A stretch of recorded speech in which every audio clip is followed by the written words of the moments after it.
Hey, hey, hey, hey, hey, hey, hey. You know what time it is when you hear them keys. Shout out to Tommy Skillfingers on them keys. This is episode 75. We want to welcome you to the corner Convo. Let me let you know where you are at all times. A corner like thousands of others across the country. It's the place to go if you want to be seen, and to a lot of folks, it's the information center of the neighborhood. Hello. Welcome to Reading Rainbow. You to go, but that's what my bird over there. Because we're not going to change the world. Let's not talk about how No, why you do your voice like that, man? Funk is in the bag, and the bag is the bass, and the bass never change. It's a groove. As soon as you hear that groove, I know I got you. I know I got you. I know I got you. Nah. Let me tell you again, man. This is your boy AMON. That's another voice, man. I will be your host for the evening, the afternoon, the morning, wherever you are at in the world. Thank you for pulling up on the corner. I'm one of the baddest motherfuckers of all time. I'm one of the best singers, one of the best looking motherfuckers you've ever seen. Hold my drink, bitch. Next up, we got my boy AB, man. Killing this second season, trying to get another contract. You understand me? I'm about to be on some real murder shit, and I'm telling you, man, any nigga that ever looked at me wrong, owes me money, or ever said any jealous bullshit about me is fucking dead.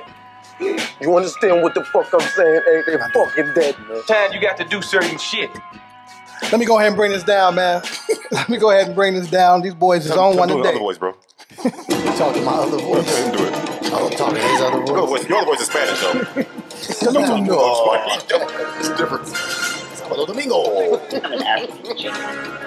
Buenos tardes. Now, Now, you Está ese refer to me as the African genius. But now, you refer to me as the African. hit the block. Man, listen here. Y'all just killed the entire intro. All these goddamn jokes and games and shit going on, man. What's up with y'all? How y'all feeling, man? Episode 75, man. Lovely, my guy. You already know what it is, brother. Chilling like You know it. I tell you a quick confession, though. I was almost going to be super late. I could not find my keys to get out the house. On top of that, I got spare car keys, right? I don't know where my baby brother put the spare house keys at. It's a ton of them. If I can't, ton of spare house keys? Yeah. Got a lot of people going in and out? I was thinking the same shit. You know what I'm saying? They need keys? Just in case, moms and pops I got need the keys, for the emergency, keys. you know what I'm saying? It's stuff y'all would understand right now. Oh, okay. Y'all would understand Because I that don't shit, have 17 brothers and But 32 even if I cousins. got out the house, I couldn't get into the garage to get to my car. I was like, fuck. I'm all the way dressed, book bag strapped up, pinnacle locked and loaded, mandatory, And I'm looking like, I can't find shit. Yeah, that's trash. By the grace of God, bro. Look at God. My keys was something. They Look were at somewhere I never put them. By a rack of skull hats that I have. I'm like, dude, how do you get up here? wow. It's goofy. Yeah, I got locked out of my apartment last week. Did I tell y'all that? I didn't tell y'all that. That was great. No. You got super retina DNA finders. Yeah, so apparently that's not what that's for. This is also what happens when you actually don't live there. I definitely did. Like I tried to face ID myself in. I kept going, look, because it looks like it's scanning you, right? But I'm like, but I also don't remember doing the original scan for it to know what to recognize. But that's not what that's for. I don't know who can see that, by the way. It doesn't come up on the app. I thought it was like an app where I could look on my phone and it would show me the face. I don't know. But yeah, I had left my keys upstairs and grabbed my work keys because I would keep them on those carabiners because they easier to That's what they call that? Carabiner. Yeah. The janitor thing? Yeah, the janitor thing. Yeah, well, they're really designed for mountain climbers, but so you can clip on as you. Your random knowledge is It's rough for them public schools, huh? Charter schools. But mountain climbing. yeah, you gotta be getting up out of that jam. Yeah, for sure. Be hiding up under the desk. Clip. But I had it on a carabiner, a smaller one. I just grabbed it late night, wasn't paying no attention, man. Walked out the house, dog. I'm talking about. If I didn't grab my phone, I would have been just stuck outside. Because people don't, I'm new to the building. So Yeah, they don't just let people I was out there waiting on you, and I was going to go in with somebody, and dude looked at me like, nah, fam, Yeah, they don't do that. Don't follow me through They here. will legit close the door on you and be like, no, you have to hit the buzzer. Like, they not playing, which I guess in some ways I appreciate. I respect. Fuck that. But, when I be jingling the keys, like, fam, I live here. you can change up. Yeah, one dude literally was looking in my hands like, are those really keys? I'm like, did you see the door open? I stuck my foot dead in that door the first time. I was like, boop. Yeah. Anyway, so but yeah, no, I definitely getting locked out of the house. Stupid. It's fucked up, and I almost locked this key in the bathroom. Today's not a key day for me. It's not. Yeah. Well, we'd have to send you an Uber or something, brother. You can, or call a replacement real quick or I something. take the green line to stay in tune with the streets, bro. Street cred on lock. We fresh off the holiday though, so you telling me you ain't had no holiday business, no holiday, nothing crazy like that? Nah, man. You know what? When you working triple overtime for the GDs or something? I never worked for them. Never worked for them, buddy. Wrong side of town. You know what I'm saying? Wrong side of life in this bitch. You know what I'm saying? But even my work still got 5 points on it. You know what I'm saying? Facts, true story. But no, man. You know, it's Thanksgiving week. You know, I got a chance to see my brother from out of town, my sister-in-law's brother. Call him brother, man. You know, and we get together. We just start rapping. So the first half of our Thanksgiving day was wasting a lot of oxygen. Practicing shooting and eating. And then once we got full and the liquor came out, man, look here, we rapped over every beat from Jingle Bells to Every Year Christmas to motherfucking The Locks We Gonna Make It. To everything got bars. It didn't even fucking matter, so dog. Wait, your parents put on the Christmas playlist and y'all rapped over that in the background. But I'm glad you brought them up, though, because this Thanksgiving had a sad tone to it for me a little bit because my parents were sick. And they couldn't show up. This is my first Thanksgiving in my life without my mommy. I would say like my mommy. Wow. And my dad there, man. Wow. You know what I'm saying? So I'm like, fuck, man. Yeah. I hate to be enjoying myself without them knowing they want to be here. Right. You know, but things like that prepare you and keep you in tune with mortality, bro. Because one day, bro, you know, and not to speak ill. We're at that age, so that's it's scary. You know what I'm saying? Yeah. You know, my mom and dad made 69 this year. That's a nasty age. It's a freaky age, though. Okay. But, you know, all right. They made 69, man. So it's like, Joe, you got to get ready for this. And I'm not going to think about it no more, but that was a quick lesson. I'm like, fuck, man. But I enjoyed everything, man. You got a chance to see my little fat head ass son.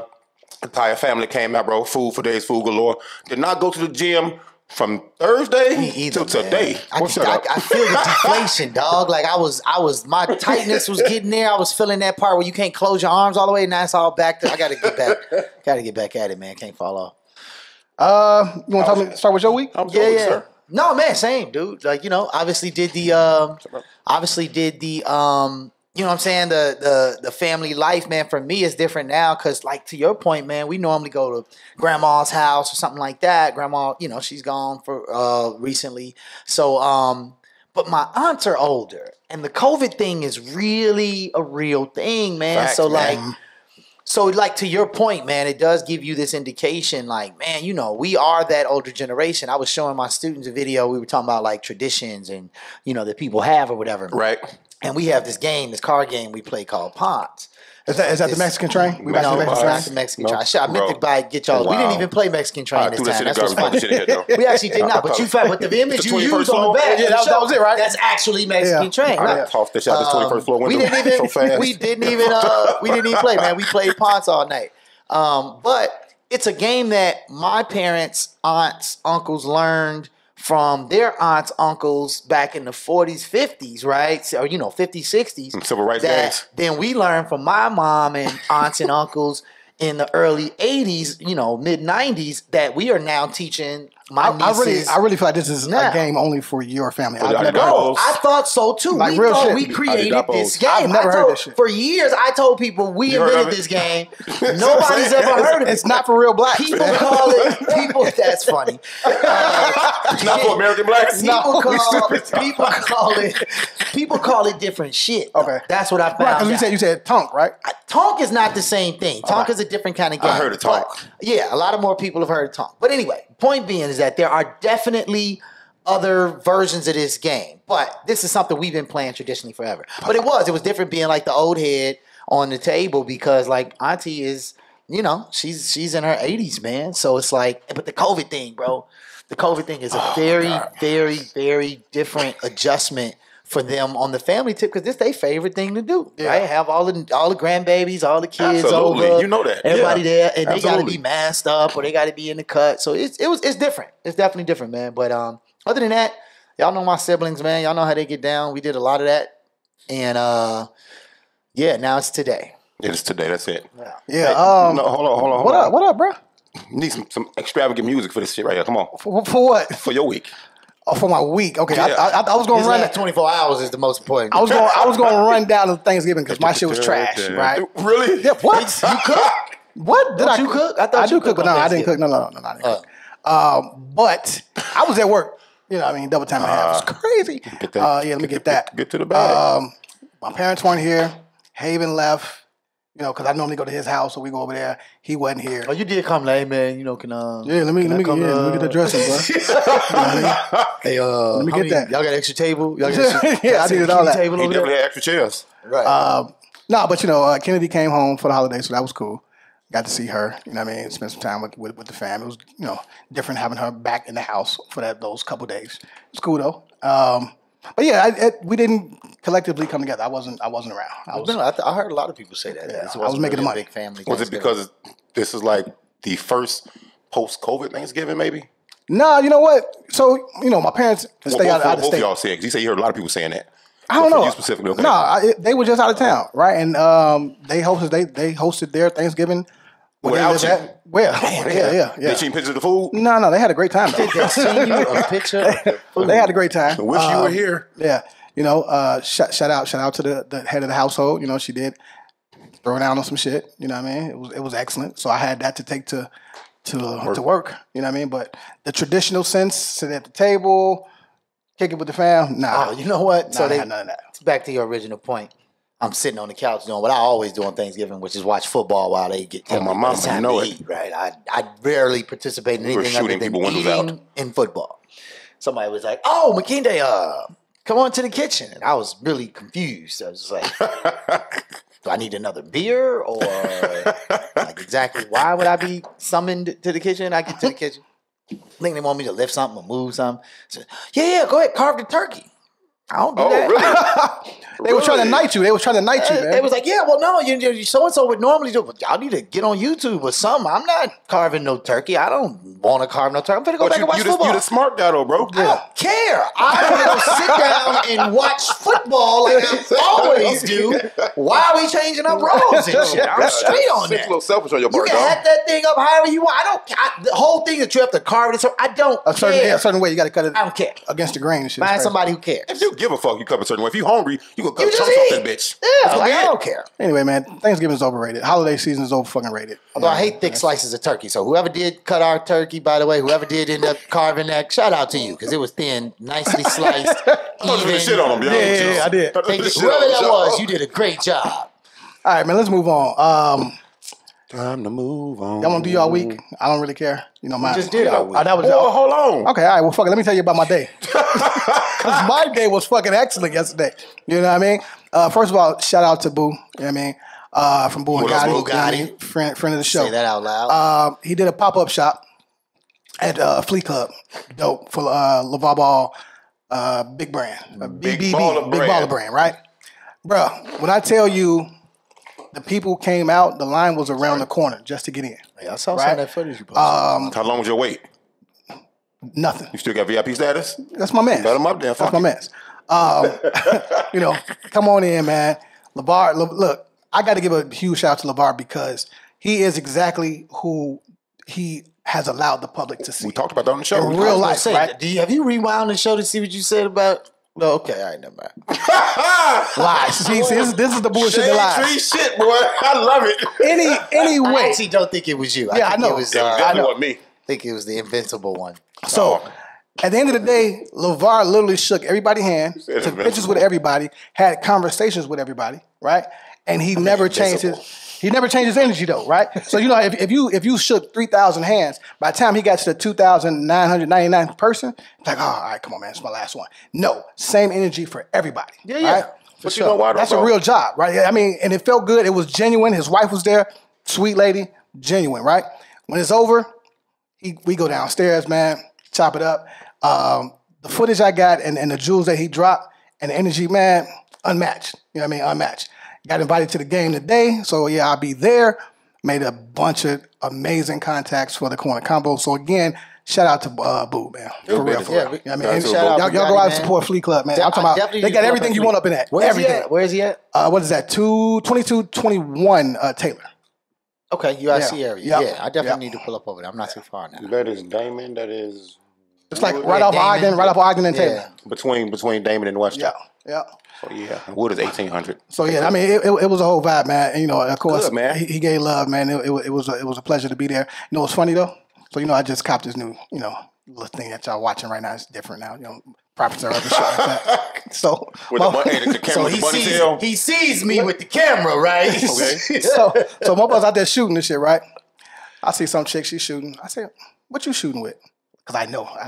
She says a Canon. I say a Mark II. She said, how'd you know? I said, yeah, well, you know, I got the new song. It says it right on the front of the joint. But it didn't, though. I couldn't see it. I just knew it was a Canon. Do they all come with bunny tails? I just knew it was a Canon. I thought that was the only one they made. Is this the freaky edition of this camera? Freaky. You gotta keep it freaky. You gotta keep it freaky. Talk about the sex toy he got on top of this camera. But again, you gotta act like you've been there, man. I'm just getting all kind of great shots. I see motherfuckers looking in envy like, oh shit, he got the new shit. Yeah. Yeah, it was a real thing. Yeah, it was a real thing. I'm glad. I'm happy. Now, just like the red pill or the blue pill version of the story. Yeah, you're right. Yeah, this is my truth, brother. Okay, this is my truth. Right. You know, you guys couldn't pull up. I don't know why. I'll be honest with you though. Being a person with a camera at an event will get you automatic access to everything. You know how many concerts that I've kicked people out of who just showed up with a camera but got in for free, backstage, on stage, shooting, and I'm like, fam, who are you? Where your credentials at? Yeah, where your credentials? For who? I shoot freelance. That means nobody. Get them off my stage. No, man, cameras will get you into anything, dude. Like people assume if you walk in with a camera and you know, this one looks more like they make them more condensed now. Yeah. But like, you walk in with all them long lenses, and bags and all like that. People I got the long lenses too. They must be like, oh, he must really care about this. Let him in. Hey, let's have all kind of guns and shit. We are 17 minutes in. Y'all done? Your point is what? Yeah. Let's get to it. Okay. How about this? Nothing. Yeah, I thought so. The fuck? Your boy, again, I've been watching your boy Jeff Bezos for quite some time. He donates $100 million to Obama Foundation. Can't wait to spend that money.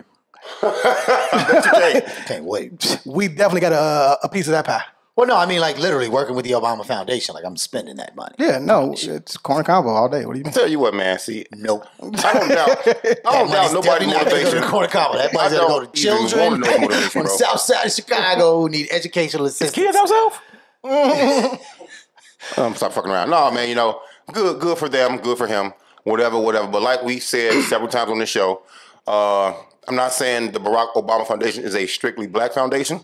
It's not. See what I'm saying? But everybody now is in this giving mood, and all you big wigs and big money having motherfuckers want to seem to be on the right side of giving and doing things now. Where were y'all when motherfuckers actually needed y'all back when? Y'all had these billions. Well, you got to also think that billions. You also got to think though that so somebody asked me to be on a board once.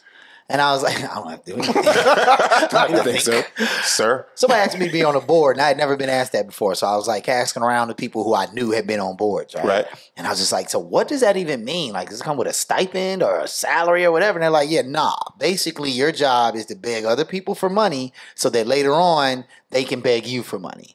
Oh, yeah, so some of this like donation game is similar.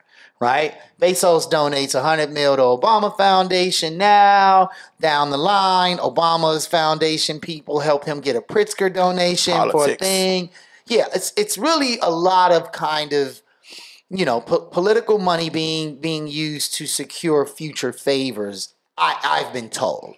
But also, you have to write this money off, and you need to give away lots of it to get your taxes What you do with your portion? My portion of the $100 million that he's giving Obama Foundation, I'm not writing that. I ain't making $100 million. I'm spending as many millions of it as I possibly can. What you gonna do with it? What am I gonna spend with it? Yeah. I'm what the fuck I was asking, dog? I'm doing podcasts across Chicago for high school students, so they can all get the same setup. I like that. Purchase, help them organize, program it. They develop their own content. It's a check in there for me. They generally, produce what we as teachers want them what we generally bring to the table. Corner Convo LLC. It's a branch. It's a branch. Yeah, we can negotiate. Yeah, it's a branch. African Genius LLC. Hey, you ain't taking the mics definitely no more, going first though. The mics is not going anywhere again. These kids done practicing now. It's over with. Where's your mom? They're done now. All I needed was the audition anyway. Now that they seen it, people went crazy. They gave me the budget. I already had the budget. I just wanted to show them what it looks like. That's a good look. But yeah, no, shut up. No, we'll wave in the corner convo, but it's definitely gonna come in under my. So I saw this dumbass article. It said the top 7. I don't know who does the top 7. Top 7 restaurants that have opened up in the fall, right? Just in the last 3 to 6 months, right? None of them shits were appealing to me. And what was crazy is Prover wasn't on it. Is that how you pronounce it, Prover? Prover. And that motherfucker's they've been killing the game. That shit is dope. Black home, right? I don't know. I can't wait to go. Where's it at? Right? Damon, that's your man's, right? Damon hey, right on Augusta. Is that's the egg roll place? No. It's a black owned Italian seafood. Delicious. Lamb chops. Really? Egg rolls they have. Yeah, to check this out. Okay. Yeah, they killing. Salmon and egg rolls. They killing, bro. Park is not hard to find. I mean, I'm closer to the west side now, so it's by Damon and Chicago Avenue. Yeah. You know. Oh, it's closer to. I think it's right on Augusta. I shot you a text. Oh, hey, fam, we on your line. Don't have me pull up on you, fam. Now we gonna highlight his space. I work out. That's cool. Handle that. But we gonna highlight his space as well. But I just found it was like 2 hot dog stands.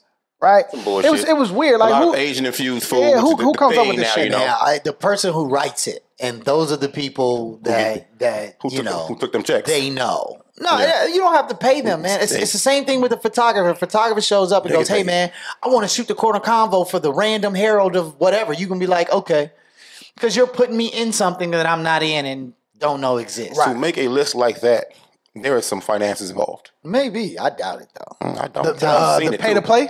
I work with these reporters. I mean, it happens. I'm not saying, but you pay to be on the Forbes list of restaurants, not the random Joe Schmo, Chicago Time, whatever. Yeah, nobody gives a shit about that for real. What else I found interesting? I mean, they will give a shit about it if it was our people on it. Let me make that clear. Yeah, for sure. So Chicago black-owned restaurants earned more than $1 million for Juneteenth.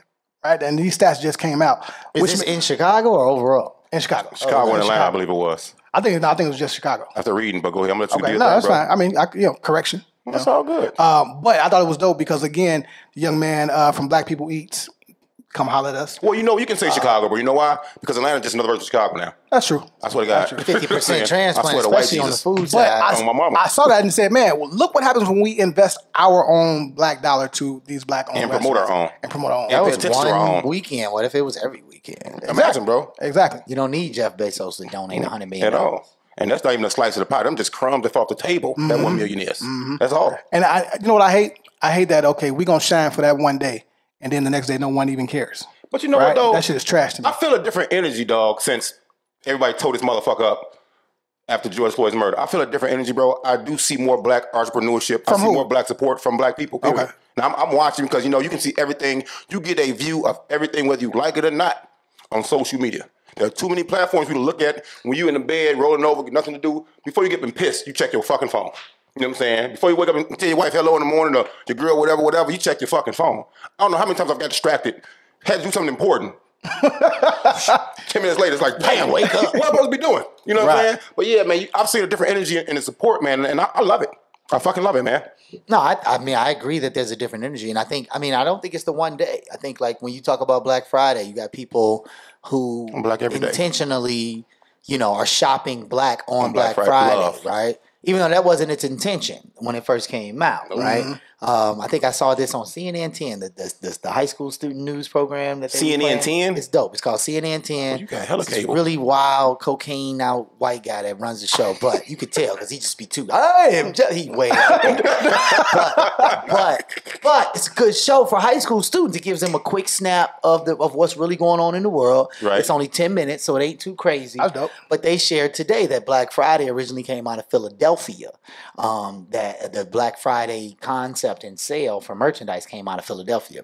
Anyway, I think that in general, we are looking at as we talk about traditions at Thanksgiving, as we talk about, us being the next round of people into that adult framework, that have to plan these things, organize these things, host these things, or whatever. I think we're also looking at that kind of transition in the economy and in the way people, we're going to talk a little bit about this, but like Virgil Abloh is one of the, pioneers of getting people from what we would consider streetwear culture to really believe and see in high fashion, right? Like, you're talking about took people out of polos and put them in T-shirts. Right. You know what I'm saying? So like polo, if you didn't have a brand in the early 2000s, you wasn't rocking a Tommy or a Ralph Lauren or whatever, you wasn't really popping out here. But took those steps to actually create a brand and a vision of artistry that was us. It was sayings on the chest, on the shirt that come from our culture joint. Right. Shout out to Fake Decent and Sid and them guys, right? Like, that type of vibe was created through a Virgil. So I do think we are in a turnover period for a lot of things. And I do think it's all happening kind of at the same time. I mean, hell, we seeing police go to jail. Rest in peace to Virgil. Let's give him his oh, just no, due. man. We going to do that. We going to do that one right, man. Virgil Abloh, hands down, man, one of Chicago's. Out of Rockford. Like, this is a person, he's out of Rockford, but no, I promise you. Chicago, for sure. Chicago's claiming that, brother. The amount that's going to be written about him after, like, he just passed yesterday. Yep. The amount of material that's already out there about who he was, who he influenced. The people that came out, I mean, LeBron and Anthony Davis did a 5-minute just at the end of the game. They wasn't talking about basketball. They were talking about LeBron and AD, the ones that's going to lose on December 19th. Yeah, them too. I love AD, but, your boy and them, they going to lose. But I'm just saying, the amount of the people that have reached out, we are talking about the most influential people in cultural, entertainment, anything, have all reached out and made it a point to say. Okay. All right, just checking. Made it a point to say how dope what he his was. impact was. And so this is 24 hours. So the amount that's going to come from this, right? Man, we got to send Did he get his flowers a super while he was true. here? I think he did, man. I think I think he definitely did. He was respected because, I've seen all the rappers from, Fat Joe. Everybody. Griselda, homie. Griselda, yes. Bars the whole nine. He good out here. Okay. And people were posting their text conversations or their inbox conversations. Do you like that? I think it's cool. I think it's corny. I think it's a little corny too. I think it's a little bit of a clout chase. I thought about it. See, I thought about it. It depends though. I'm okay with pictures being posted. When Darius, I knew him like this, but you don't need to look. He was texting me yesterday about and that's why I didn't post it. But I understand where it came from. Because I was too. No, like shit. When Darius passed, right? I was going through our group text, and I was like, man. Oh yeah. It made me feel like, man. Yeah. But I didn't, personal. Right, but I didn't feel like I needed to. Hey, I do know him. Like, this is my man. You know what I mean? Like, it's good. So I do understand both sides of it. I didn't do it, but I get it. No, man. To say the least, man, that dude's 41 years old. That's young. And he kept his cancer to himself. And again, we talked about the same thing with Darius, right? Like there's a thing in you can't fault someone who is sitting at the throne of an industry for keeping that type of information private. Because they won't be able to keep it private once it's out. Think about this though. How much freedom does that give you? Like, you're a free human being. Right? To yourself. Free in the sense that if I have an illness and if I'm dying over the next 2-3 years and I haven't told anyone, I'm living my life different. I can see that as well. They said that about Tim Buck the same way. I still feel that there's a conversation embedded here that's still, and I don't know that this was Virgil's space. We weren't never that tight. Let me make that clear. You were trained from I think there is a level of keep it to yourself. Nobody gives a fuck. You a man. Don't get checked. Black man don't. I think that conversation is there. The only reason I don't think that was a part of Virgil's situation is because of where he was sitting. He was sitting in a space where if the president, if Joe Biden right now, when Kamala Harris took over for that day. Right? Hour and 25 minutes. Right, whatever it was. The conversation was simply like, well, shit, maybe this person shouldn't be in charge anymore, right? So I do understand that at a certain level, you do have to be careful about your private health information in a way that it could affect your brand, it could affect your company, it could affect your position. So I'm not saying that was Virgil's space, but I do think that it is bringing that conversation up, right? That there are black men that don't get checked, that don't share that they have these things, and they don't necessarily put time into that. But without all that, man, I'm going to just say flat out, man, again, I didn't know the brother personally well at all. Right. Met him a couple of handshakes between at events, Chicago All-Star Weekend type of things. But the brothers that I know he inspired, the Dave Jeffs, you know what I'm saying? The Gilkeys. The Gilkeys are like the people, that I just personally have been able to work with. Even the DJs, the RSL. man, like, yeah, just people, bro, that I know have worked with that cat and really, really felt his impact and really wanted to celebrate his ascension, if you will, like the fact that he rose to the absolute top of the game. Yeah, man. Ascension, I'm thinking it was Ascend, but the Ascension, I like made up words though. I'm 100% with that shit, bro. I almost let that shit slide. I'm glad you didn't. Anyway, tune in next week for that correction. Go to the doctor, let him hold your balls and cough. They tell you it's okay. What left? I was going to say, let's have a moment of silence for the brother Virgil Abloh. For sure.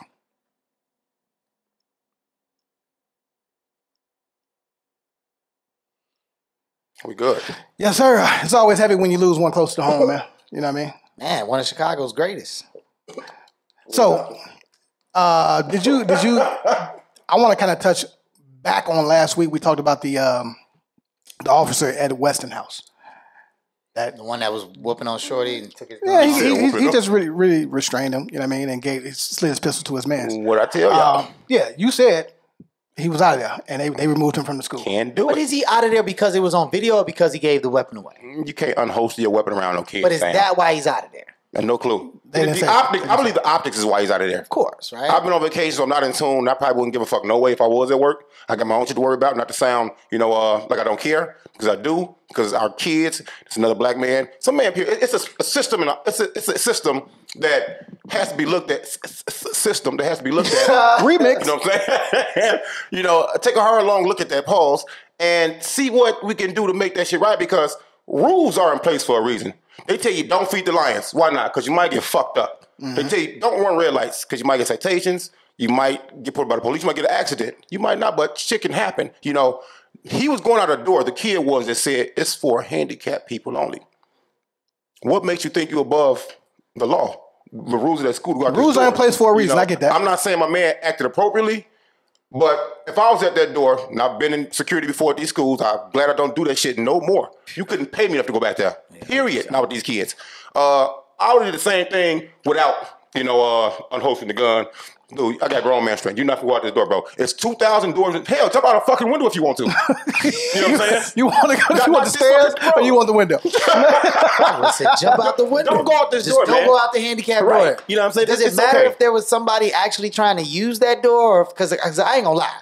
I feel like if I'm exiting and the bell has rung and there's nobody, I'm not blocking up no traffic. It's like the CTA on the bus. You sound like a miscreant. I'm saying don't go through the fucking door, fam. Don't go through the door. I'm saying on the bus though. When you get on the bus and they got the 5 handicap chairs, you an asshole, dog. Ain't nobody sitting there. Ain't nobody else standing. Ain't like it's a handicapped person looking for a seat. There's nobody looking for a seat. So if I sit down in the handicapped seat and then a handicapped person gets on, okay, fine. Or a person with different abilities, I will then get up. But if there's nobody who's in need of that seat, why the fuck can't I sit down? A bus has how many seats on it? 50-something maybe? No, if those are full and these 6 are empty. A school has... You sitting down. A school has 2,718 doors. But it's still a door. Except that door, fam. You Go use still another get one. outside. Stop blocking the disability traffic. Like, I don't know I bet he won't use that door again. I thought... Maybe I read this wrong. I thought the beef was that he told Shorty he couldn't go out there, and then Shorty tried to go for his gun. I thought that was the whole drama, and that's during the scuffle. Yeah, he did go for his shit, and that's when he told him, "Fam, don't do that." Right, which is where he fucked up too. See, I don't know, man. I feel like if he not giving it away means taking. If you go for my gun, that means you're trying to harm me. Now I gotta protect myself. Right. So like he could have, as a grown man, he could have bashed kid's head in. He still would have been fired. Not going to jail, but he probably would have lost that position in school. Yeah. I mean, shit, he's CPD, so it's like okay, we under fire right now anyway. So everything but we do gonna be you just can't work at that school no more. So what? I still have my move you to Steinmetz. Damn, other side of town. Yeah. Of course, you can't go to the same side of town with less doors in that school. We got plenty of cousins. They definitely finding out whatever his new job is. Also, man, I found out that a principal at CPS got promoted even though they already knew that she had sexual allegations against her. I heard about this a little bit. I ain't surprised, dog. I ain't surprised at all. What were the allegations specifically? I mean, she was knocking down a young boy. Was it she was having sexual relations, bro? Right. It was a full-on relationship. It's a real thing. Some Pornhub. Is this some 5 years ago, or this is like last month? Well, they knew when she what the article said. I'm not sure that matters, when she got promoted, they knew that she had these allegations. So technically, she shouldn't have been promoted. She still hasn't been to court. She probably should have been fired. She should, yeah. Who the fuck she know? If you haven't been, if there's first of all, if I'm a kid and I'm knocking down my principal or assistant principal, I'm not telling nobody. These kids don't keep secrets no more. Bruh, we kept secrets back in our day. My high school English teacher, Miss Zabendin, was fired. I don't know what schools you went to, bro. Everybody told everybody. Then your people did. No, everybody tells everybody. Everybody likes to pretend like they the big silent hero. Everybody tells, period, point blank. Especially if it's some shit that you think is dope. I know that now. And that too. And that's why I'm saying, like, if this hasn't gone to court and there hasn't been any proof of this could just be an allegation. And I would hate for us to say that we think it's okay to be accused of something and that should hold you back from your ability to live your career until people decide that accusation. Now, if this has been proven, that's a different story. Karen wanted the BBC. She got the young BBC. It's over with. I'm not even going, we're not going to go in depth. All right? It is what it is. That's what Shorty went in depth with her. Right. He said, "Shorty." Did y'all peep that Emmett Till's home? They're trying to make that a landmark. It should be. It should be. And it was like 16 other landmarks from Black history in Chicago that they're trying to make landmarks, and it's like a vote. And I believe Emmett Till, it's like number 7 on the list, right? And they're giving them money to revamp the home and make it an actual, Well, no, it just means that you can't buy it without keeping it restored as such. So, like, I used to stay in the Sutherland Apartments, which, if you know that there was a shit apartment building. Facts. Very trash. It's cold now, though. But they redeveloped it. It was trash when you after they got it was horrible. I paid like $200 a month. It was ridiculous. Subsidized pricing. Yeah, it was super, super illegal. But I was selling cartons of squares in that joint. Like, it was a different life. You was a candy lady? I don't know about all that. One, I'm not a lady. Candy had squares, bro. 2, I wasn't selling candy. Every hood had a candy lady, dog. Yeah, I had a candy lady. I was not the candy lady. He's candy man? Nope. Because he was murdered. I don't know what the middle ground is there. Well, it's nowhere to be found. No. But legit, that building got that historic status. And when it got that status, that's when they were able to redevelop, because it used to be the historic Sutherland Ballroom. So all the jazz legends, all the blues legends, no. What's it, bro? They all, that's what makes sure that landmark, no matter what you do with that property, as long as that's a part of it, it can never go away. Right. And that's about erasing Black history, right? That's about erasing different history, which we'll talk about another time. I'm gonna leave it alone, y'all. Y'all got that. Because in my opinion, it was not going to be popular. There was also an article about home ownership and it being a lot of racist tones in the paperwork. As far as basically, it would say shit like, okay, if you're Black and you don't make over $50,000 in the 1960s, we snatching your shit, right? Everything that you couldn't apply for a loan if you didn't have a full-time job with certain companies, right? So this is coming from banks. Yeah. Who have to approve your that shit ain't changed. And all. Yeah, I was gonna say. It ain't changed. It's 2021. They just changed the threshold. Yeah, it ain't changed, man. You gotta have 60,000 and a wife, right? Or 60,000 and a kid that live with you with a 3.5 GPA. Yeah, the goalposts. All kind of bullshit, Goalposts. You think about that shit, it's goofy because I want to not to cut you off, but I want to call. You meant to do that shit. I mean, it's on purpose. Yeah, exactly. I want to call Tonika because she was actually talked about in this article. Oh, for the map situation? Tony, can you hear me? Yes. Hey, yeah. Yo. Yeah. Tony, how you doing? What am? I'm good. How you doing? You know what? Your signal is trash in Inglewood. I'm going to hang up on you. Oh, no. It's my phone. I was trying to think that works. Okay, yeah, so this may not work. But I was just talking to them about the language in some of those contracts back in the day, the racist language to keep Black folks from being homeowners. And I know this is your space with your folded map project, and you've been killing the game. So again, shout out to you. Oh yeah, I'm gonna have to hang up on you. We cannot hear you, Tonika. Do you have a landline? Because this Or is can you trash. go out to the front porch or something? Yeah, I need you to go outside. Can you get a new phone real quick? Level up to that Galaxy. Okay. All right. Tony. FaceTime. Somebody FaceTime me? Nah, FaceTime. FaceTime you. Recorded. FaceTime you. You know, we'll I can FaceTime you. Yeah. You think that's gonna work? I can try. Let me hang up. You don't have an Apple. I know. I can call it from Facebook. Yeah. Check this out. Hang up, Tony. Let's try this again. Guy. He's gonna FaceTime you. I'll give him credit. Facebook. He will try anything. I get it. Yeah, man. Why not? Watch this, man. He's gonna FaceTime you from Facebook. Yeah, man. That's what these apps are out here for, man. You have to use them for good, not evil. Your FaceTime is a very specific app. Okay, you still talking to me, huh? It works on Apple products. Okay. You are gonna video call her on Facebook. You're not gonna FaceTime her because you're not using. Well, my face is on it, her face on it, and I'm spending time doing it. It's a FaceTime. Okay. Yeah, you see how I did that? Yep. Look, work for me. Okay. You didn't like it?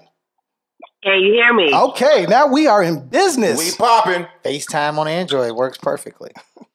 Anyway. Yeah. Can you talk to me? Can you talk to me about this racist language and some of those contracts and keeping black folks from being homeowners at that time? Yes. It was really just a way for people to ensure that segregation was locked in. You know, so the way that you could do it privately was put it in the contract to purchase a home. What? So regardless if laws change, it's already been impacted through your private sale. So that is the way in which Chicago specifically laid the groundwork and taught the rest of the country how to ensure segregation can happen in a city. Can you give so us Chicago? Chicago is really unique in that because we really did show the rest of the country how to use real estate redlining as a way to make a city segregated. What can you give like an example? Can you hear me? I don't know if you can even hear me. Yeah, I can. Okay. Can you give an example of like what the language, like what's an example or example of language that would be put in a contract? Oh, very, very simple. They weren't trying to be complicated with the racism. Just literally, do not sell your home to any black people.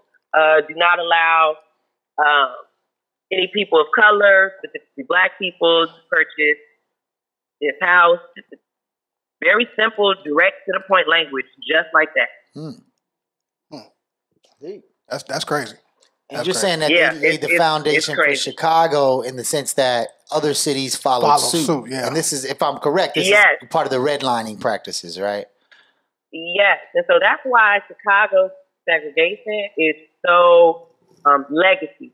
Is because we were really like the first major city to show the rest of the country, redlining is one thing, but this is how you lock it in. This is how you lock in generational wealth for a neighborhood of white folks. Yeah. Real quick, Tonika. This is a bossy. What's going on? It's a bassy. Hey. What's happening? So what are the effects of that still going on today? And do the banks do it? How differently do the banks do it, or do they still do it today? Well, it's done in a lot of different ways because now, the goal has been achieved. Neighborhoods are segregated. Facts. So it's different financial tools that are used to target specific neighborhoods that are now segregated. So the language within the contract, now it's illegal to do that. But since some of these contracts are old, the documents are there. People who live in the homes now can look up to see if that language is in their contract. But the way in which that it really kind of made sure segregation was locked in and black people didn't have an opportunity to own homes is that it allowed for neighborhoods to racialized.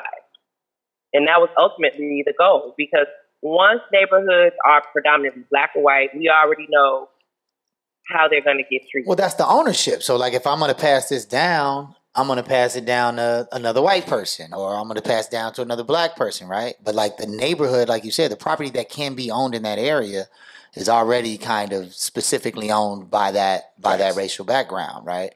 That's interesting. That's interesting. And so with your folded map project, I guess what I'm wondering is, do you see any pushback from actual residents who are finding that out? And i.e., part of your project is white folks up north that live on the 5100 block of XY block, Ashland, meet the 5100 South version of that. Do white people who live in the more predominant white neighborhoods, when they find that out, do they feel like taken advantage of? Do they feel some kind of way? Do they feel like there needs to be something done about it? Like, what's your experience with that group? Well, that's why Natalie Moore's, project that WBEZ, is having a series of articles about is really like capturing. It's actually talking to those people who realize that. And some of the residents are white, and, they're expressing some of the guilt that they feel. They are able to understand how this racism basically contributed to opportunity for them to be the owners of their house. And we be the renters.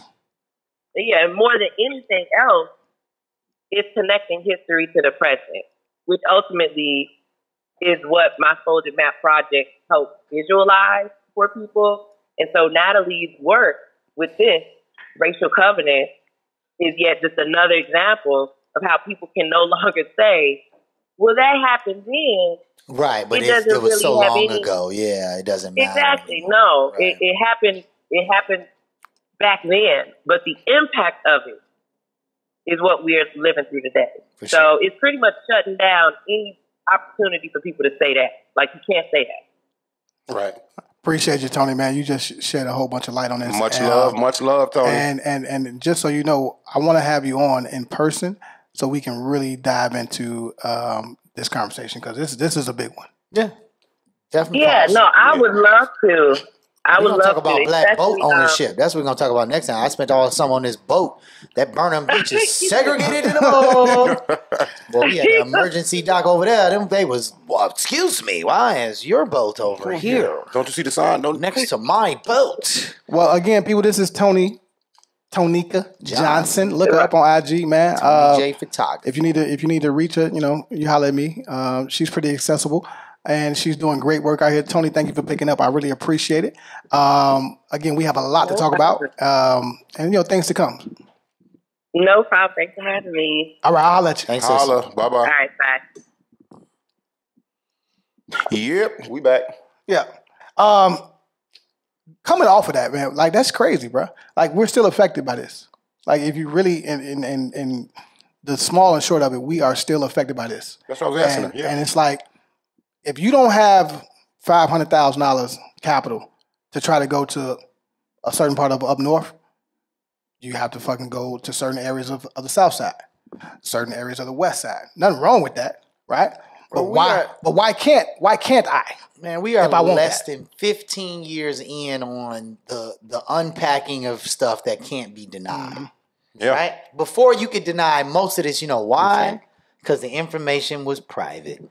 It ain't no more. If I didn't actually visit the office that had those files to go through those public records, this is public record what Tony's talking about. This isn't private information. Now She's not leaking. This ain't WikiLeaks. This is in the library, fam. This is on any U.S. citizen who doesn't have a felony, which is a whole nother version of racism, but can access this information. And so this is we're literally, bro, like, we're talking like first 15 years of a 2,000-year program. Never ending process, bro. Yeah, never man. ending. Like, so this is just the very, very, very So beginning. let me ask y'all this then. The convictions that in the Ahmaud Arbery case. There, clap it up for that. Clap it up for that, man. Absolutely. Do y'all feel like this was a win, or is this just a one-off? And it's like, okay, can it be both? You know what the word precedent means? I'm a black man and I'm smart, yes. Oh, you mean that was yes, you know what it means. Okay, I'm a Not black. that was the definition of precedent. You funny as hell. I thought you were saying that was the definition of precedent. Yeah, not precedent. Precedent. Yeah. Sábado domingo. In short, precedent means that You gonna get a definition anyway? just in case. No, man. Just in case others don't know. Get your man. Maybe Get your somebody man. that doesn't know. I don't know. I'm a teacher. I can see that glare in an eye when they just faking the phone. Ain't no glare in Not this saying eye. you had that. Yeah, damn right. Don't touch Saying- that. That's a skill, though, Very bro. possible. To tell when a person don't know. No, to tell to be able to ward a motherfucker off when you don't know shit. Like, oh yeah, Oh, yeah, no, right. oh yeah, But yeah. again- I got you. That's a fucking skill. I know the difference in that look. Anyway, long story short, when a court case is decided in this fashion, that becomes the case that other cases have to reference. Right. So just like we saw that case recently of the kids in Missouri who sent out the petition to bring slavery back, the precedent that they're basing that case on is the case that the Supreme Court just judged this year on the white girl who didn't make the cheerleading team and posted all over her socials, F that team, forget that school. Ooh, Supreme Court ruled in her favor that she has the right of free speech off campus on her sites. This case is now using that as precedent. So is this a win? Yes. No, it's Because definitely a now, win. It's a win. Any other group of white vigilantes that try and produce a false self-defense claim, when these circumstances are aligned, they will have to go up against that case. That's cool. That's cool and all. Right? That's great, bro. But just like in the Arbery case, those men weren't brought in for trial, even arrested till months after. So first, these cats, if something like this happens in the future, these cats have to be brought in for the process to fucking start. You know what I'm saying? So I did appreciate them convicting everybody. Yeah. You know what I'm saying? Even the dude that had the saddest face. Yeah, man, in the world. fam. You did so much. Yeah, you did so much, bro. So I mean, you didn't pull the trigger, Right. but you fucking just as guilty. Yeah. You know what I'm saying? Anybody that knows Law and Order, watches Law and Order knows that. Yeah. You did that shit. No, he knew he was going to jail. Yeah, I mean, I don't fault them for trying to be free. Nobody wants to go to jail, but y'all gotta stop acting like this is fucking the Wild Wild West or a version of the Duke Boys that you fucking living out. You know what I'm saying? You can't do you gotta that. stop acting like this man was actually trying to attack or do anything to you. Y'all was chasing this brother. It's wrong. It's wrong.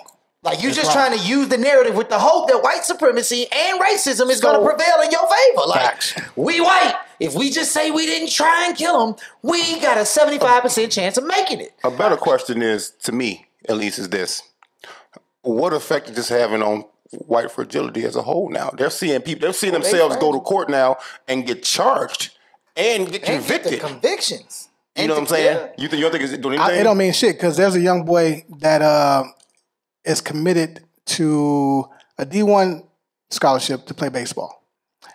His coach told him, "How'd you get so fast?" He said, "What do you mean? I mean, I put the work in." He said, "No, you got this fast from running from the cops." Oh, I know what story you're talking about. Yeah. What the fuck? Oh no, he was trying to join the track team. No, he was to get faster. To get faster. Yeah, he was coach like, you don't need that, fam. You can run from the police in your neighborhood, bitch. The fuck is you doing? Yeah, I mean, he's committed. He's committed to Boston College. Boston College, full scholarship in his junior year. Hell of an athlete. Oh, Boston's one of the most racist cities. I mean, it is. A foundation of racism. But this, what I'm saying is, this is why I say that it's a drop in the hat.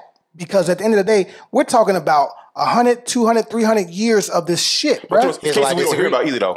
I was gonna say it's cases we don't hear about. I'll say you actually heard that. You don't know, dude. Yeah. You ain't in Boston College, but somehow you know about this, right? So I disagree. I do think that it's unfolding in this way that like that whatever that confidence that I can say this, I can do this, and it won't be slowly cracking. It's slowly cracking. We are at bro. the very beginning. And outside of the course, bro, it's motherfuckers now of color, Mexican, black, whatever color you want to say, hit your ass in the mouth now. And record itself, hitting you in the fucking mouth now. FX. You know what I'm saying? So it's slowly crumbling, for real. Yeah. All right, man. Where I want to go? Because we got to the topic. To the topic. You actually have somewhere to go? Yeah. To the topic. It's good. It's good. You Right. want to introduce the topic? No, I don't. Of course you right there, bro. Thank you, sir. Topic wasn't in my show run. So. Mine's either. Yeah, no, it wasn't in mine either. I just came up with some bullshit. Wow. Let's see here. Y'all funny as hell, man. Good boy. All right, so let me. I got one, and then when you find it, let me know. But why do we respect the dead more than we respect the living? I don't. Think about that. I don't. Because people always say, don't talk bad about the dead. But if I'm walking around, man, say what the fuck you want about that motherfucker. You know what I'm saying? You're gonna say whatever you want. A person is no longer here on earth. Respect the dead. Well, why not respect the living? That's this myth we got going on that when somebody dead, the hatchet is buried. Literally. No, fam. If I didn't fuck with you while you was alive, I don't fuck with you while you dead. So I didn't talk about you positively while you alive. And since because you're 6 feet deep now, I still ain't got shit good to say about you. You know what I'm saying? So I don't personally respect the dead at all. They dead. They spent their time. They did the years around the sun. They spent the time on earth. Bro, I'm good. I like that. I don't know, man. I think there's a lot of... I know. That's how I feel. Yeah, there's a lot of nuances in there. I feel like if we're talking about somebody I knew... Nuances? Yeah, if we're talking about somebody I personally knew, and you're saying that while they were alive, I wasn't giving them big high fives, and then they die, I don't think it's automatically disingenuous if I recognize, like, oh, shit, like... I'm going to give you 5 for disingenuous. That individual was doing something, that individual was... And I may not have been as privy to it, right? And I mean, and maybe this is coming off of the fact that I've, been to a funeral in the last couple of weeks of somebody who wasn't somebody who people talked about prior to him dying. But then him dying turned into multiple stories of his impact. So I don't know. I don't know how to take that one. I don't know if it's... I think respect is a word we probably should take out of that and use a different word. Respect me while I'm alive, bro. I don't think respect the dead people more. respected him, but like nobody told his story or the story of how they knew each other until he died. Nah, fuck that. Why the fuck am I respecting the motherfucker that's no longer here? Why do we respect the dead more than we respect the living? That's a personal thing, bro, because everybody don't feel that way. Yeah, I was going to say, I don't know if that's a thing. I don't feel that way. No, that's a real thing. What do you mean? To some people. That's to me. Case by case specific. To me, right? If like you said, if I don't fuck with you while you was alive. Well, that's if you start with if the prerequisite is I don't fuck with you. If I shoot the shit on you while you alive, I got no problem shitting on you while you dead. That's me. Right, that's what you're trying to say. Exactly. That's me. Exactly. But I'm it also might sound a little cold, I don't get no fuck. That's I'm me. also saying that if you are dead, you can't hear this. No one can tell you. But your family can. So what? You're fucking dead. What do you mean, so what? Listen. So what you're telling me, you know what you're telling me? No. You're not going to tell me what I'm telling you until I tell you. That's why I fucked your bitch. What I'm saying is, the question was, why do we respect the dead more than we respect the living? And what is a bad word to use, bro. What that means to me is no, it's a great question because we don't respect life. We don't respect life. Some people don't. Listen. You don't respect life. These kids don't respect life. We here with no ass. Fuck life. So y'all playing? I'm serious. Wow, you serious about a terrible phrase question? What do you mean? Why do you respect the dead more than you respect the living? Number one, differently when they're dead versus when they're alive. That may be better framed. Number one, your phrasing makes it sound like this is actually a fact. It's not, bro. It is. I just let you know it wasn't a fact. According to what? Because I don't feel that way. And there's no research on this. You're just saying shit. If this is a case study to us in this room. But the core of your point, I think, is... Blue. I don't pay you to think. If people...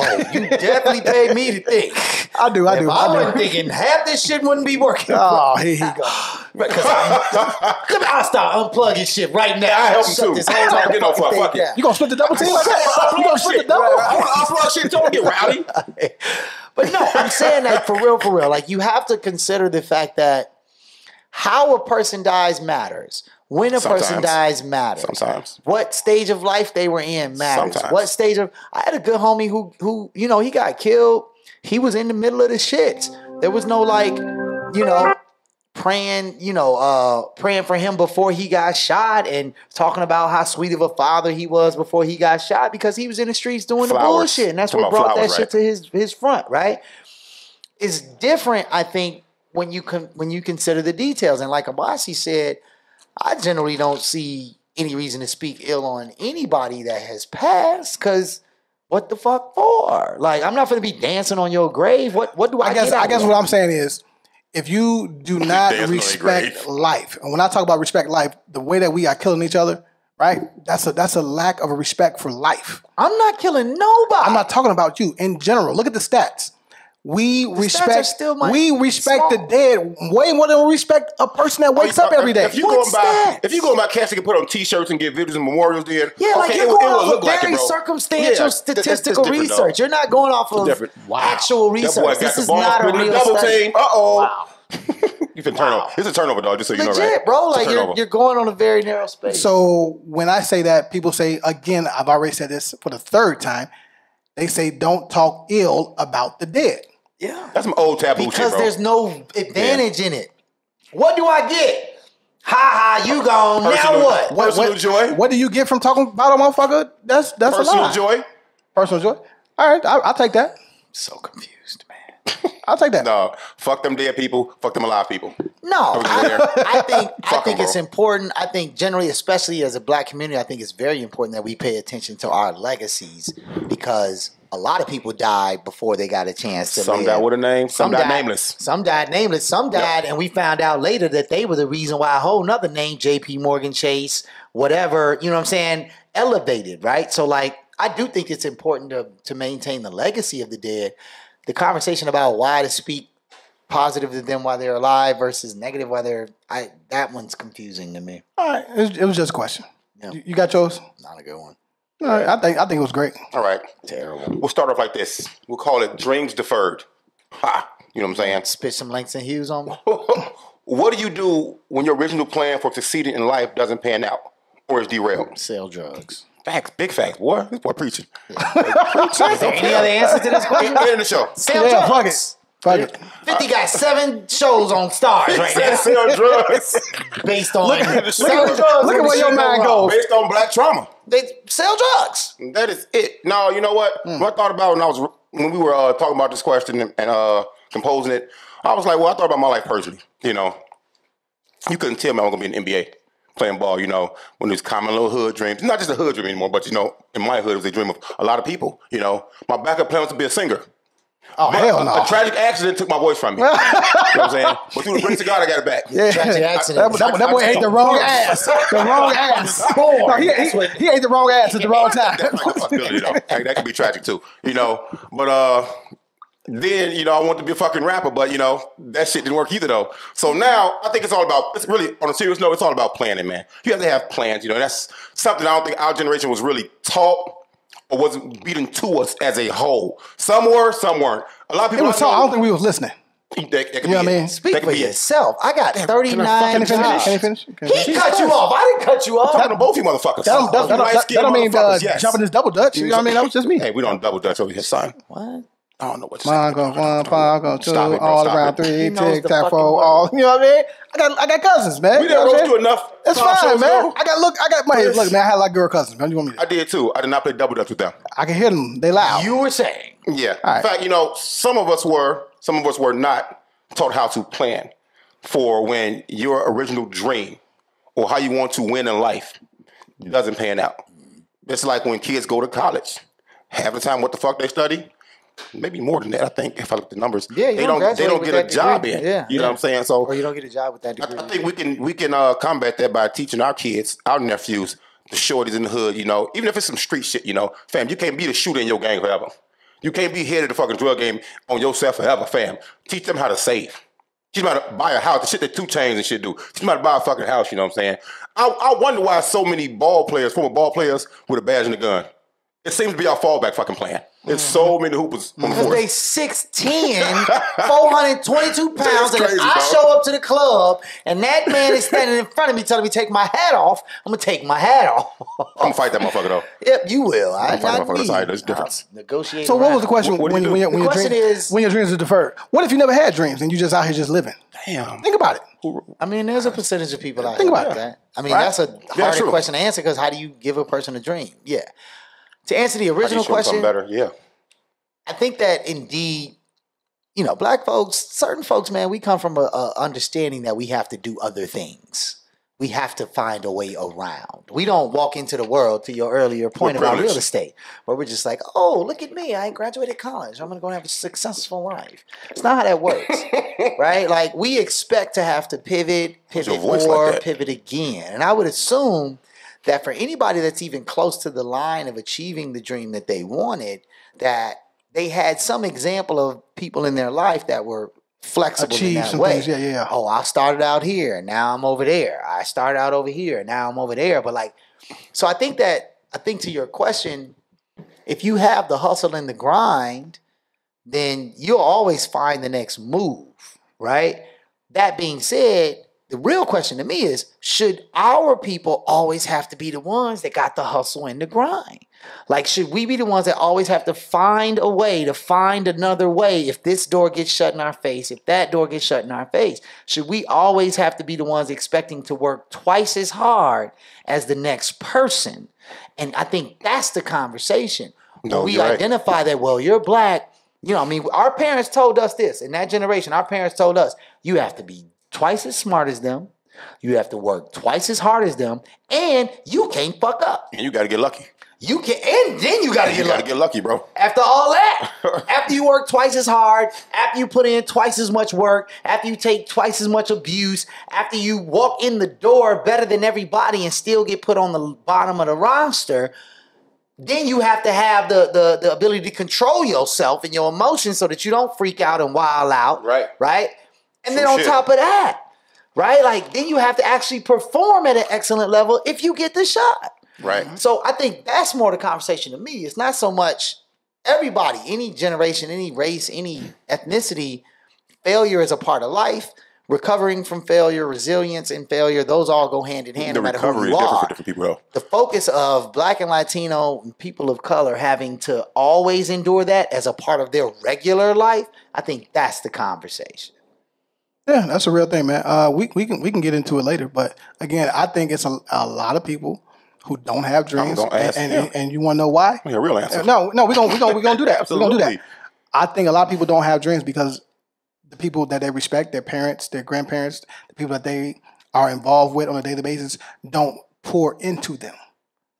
They working 5 jobs. They working twice as hard as the white man to get it up. Like the cycle of what we're talking about is already we get it. We understand that. Yeah, I'm just saying. But you do have kids who are in environments where people do not pour into them, where they don't have conversations to find out, what do you like? No, they pull up at let's try to cultivate that. Right? That's a real thing. Yeah. You know what I'm saying? No, for sure. So, we gonna get into it, man. But after these messages, we'll be right back.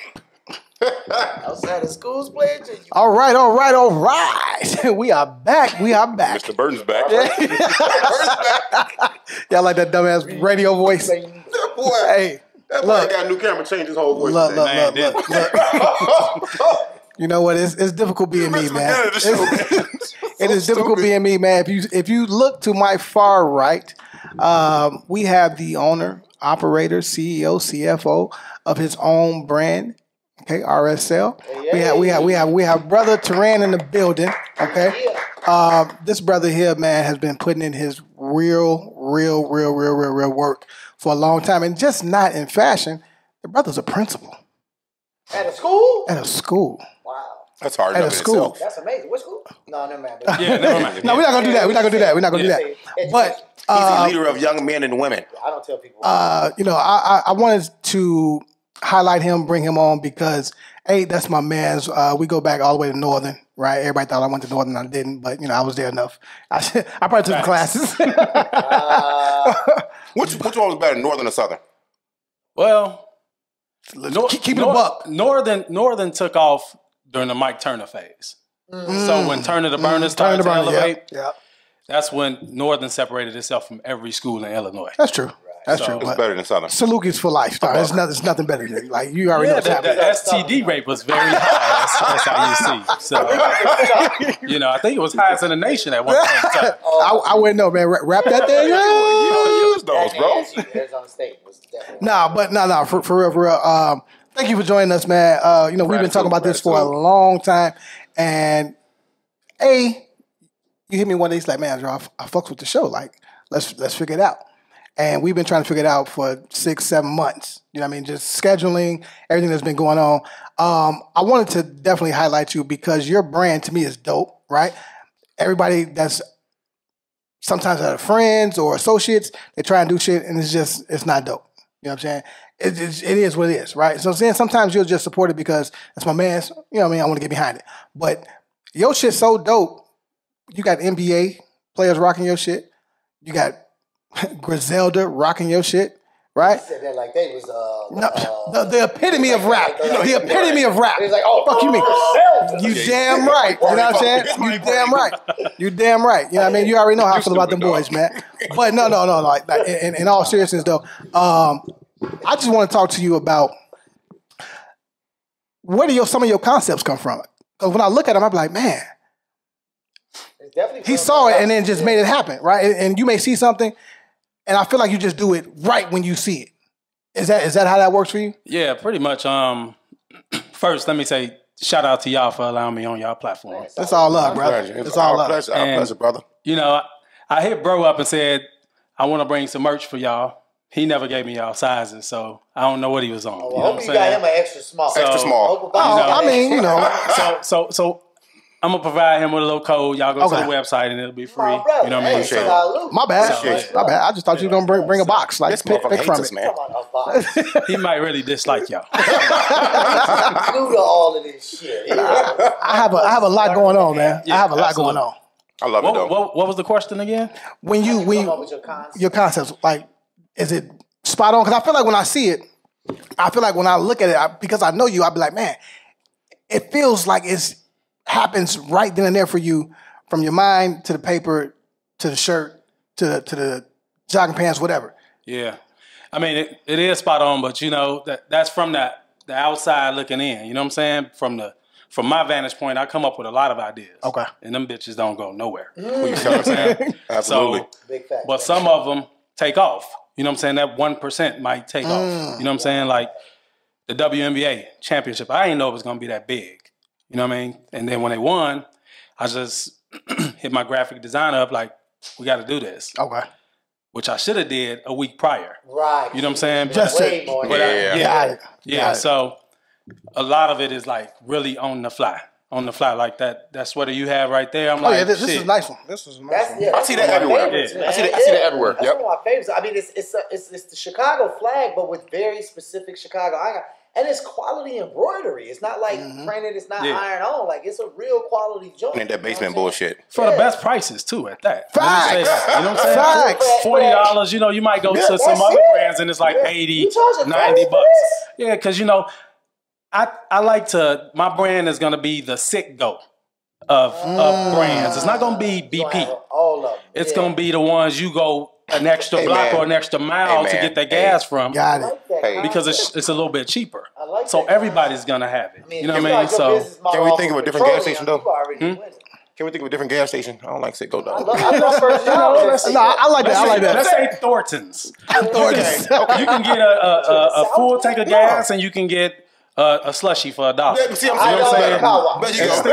It's still leave from under 50. You know what I mean? No, I think it's a great idea to use beautiful, man. oil companies as your model for business development. Like, more of us should do that. It's like Gap, Banana Republic. Yeah. You know what I'm saying? Old Navy. I want to be Old Navy. I don't want to be Banana Republic. Got it. I shop at all them shits, too. Yeah. You know what? How do you manage to find any downtime or free time? Because if I'm looking at entrepreneurship, creativity is not a sit-down 10-minute thing. Sometimes you have to sit there and let that shit fester for a while before it comes out correct on paper, computer, or anything. Then being a leader of our youth, how do you find time to relax and woosah, so to speak? It's all about priorities, man. You know what I'm saying? And good time management and what you really want to do. You know what I mean? Like you all said about dreams and everything. You know what I mean? So the worst thing that we do as people is we tell them to have a backup plan. You know what I'm saying? We don't reinforce that dream. Right. We don't say, pour into. We don't say, hey, you know what I'm saying? If you're going to go to the NBA, your dream is to go to the NBA. You know what I'm saying? Me as a parent now, I'm going to tell my daughter what other avenues are within the NBA. Exactly. You know what I'm saying? Just not if you don't make it to the NBA, but shit, after your time is done, you still got to get some bread. Yeah. So you might want to be a coach or a recruiter or something like that. Real shit, bro. So it's still a part of the dream. You know what I mean? That's dope. That's dope. The idea that you can work in a field and not be the person that is on the camera. Like, it's $1 billion. This must be the 15th time I've said this on the show at this point, right? Pusha T making more money from the back end than he do from rapping. Exactly. Bruh, pause. We got the meats. Arby's. That's him. Who? Yeah, that's Pusha T. He created that slogan. Yep. That's him. Yeah. Oh, pause, Pusha T. Wow. Yeah. Super pause. But no, that's Big Raymond's voice, right? Yeah. The point being that, you absolutely, there is billions and millions of dollars. And we were talking about even like the equipment manager for like the Chicago Bulls probably makes like $85,000 a year and works that job for 40 years and sees every Chicago Bull, every Laker, anybody, because he's right there on the floor with them people. And over time, you gain respect in this industry, right? So it's like the idea that you can still live in your dream world without necessarily being okay. Really, that's how you feel? Yeah, no, your shit wasn't there. All right. So everything you just said wasn't there. Your shit wasn't. You are fucking up today, bro. Wow, man! Like I don't even want to sit next to this man right now. All right, this your man. I want to switch seats. In any case, so you just out here kung fu. Luckily, I'm on point. Luckily, I'm on point. You know what I mean? So go ahead. Finish what you're saying. I'm just saying. I think that's it. I think that's important. Like, your backup plan can still be a part of your original plan as long as you understand that plan needs to be longer than you being the star. You know what I'm saying? Yeah. Let me ask you this, Dan. Let's really get into it. I have no. Check it out, right? Anytime he get the duck lips, he's going deep into the capacity of his brain waves. I have twin nieces. Nieces. You have a twin brother. You have twin daughters. What is that like being a twin? And it's special, man. I guess all my mom's sisters have twins. That's dope. And are you Nigerian? Nah, man. I'm just that's like a West Side Chicago, so, man. Hey, you Nigerian. You knew when you didn't pull out. You was coming out with twins. Yeah, right. I knew I was done. So let me say that. I knew I was done after that. Oh boy. But it's a great thing. You know what I'm saying? You have somebody that you can tap into, somebody that you can non-verbally connect to, you know what I'm saying? And laugh at the weirdest shit. Like I see my daughters, you know what I'm saying, playing around, laughing at shit, and I'll be like, what's so funny? Fuck is so funny? It's hysterical to them. But then I look back at like me growing up and I'll be like, damn, I used to laugh at some real goofy ass shit. Like, you know what I'm saying? Like, but I mean, it's a good thing to see it. And it's a good thing to be done. Let's talk about what high school you went to. He said, let me make the point. No more children. Anybody that comes on the show, we got to know what high school they went to. Yeah. Yeah, man, I went to Schurz, man. Trezors! I went to what? I went to Schurz.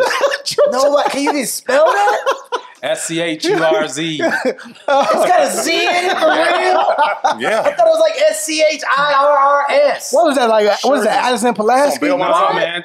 Wasn't Belmont. Milwaukee and Addison. Milwaukee and Addison. 200 people to graduate from this school? What happened? First of all, it's one of the top. It's one of the biggest schools. Is it really? Yes, it's one of the top 5 biggest schools in the city of Chicago. I have never heard of this. If you spread it out, it's we're not doing that. No, we're not doing that. Bruh. We're not doing that. Multiple different campuses? No, it's 6 floors in the building. Really? It's 6 For floors. 200 students. Addison and where? 200? It's not OR, man. It's not OR, fam. You know what I'm saying? Okay, Hey, what would almost somebody... 2,000 kids at That's Schurz. nothing. Okay, so other than being the biggest school, apparently, what else would...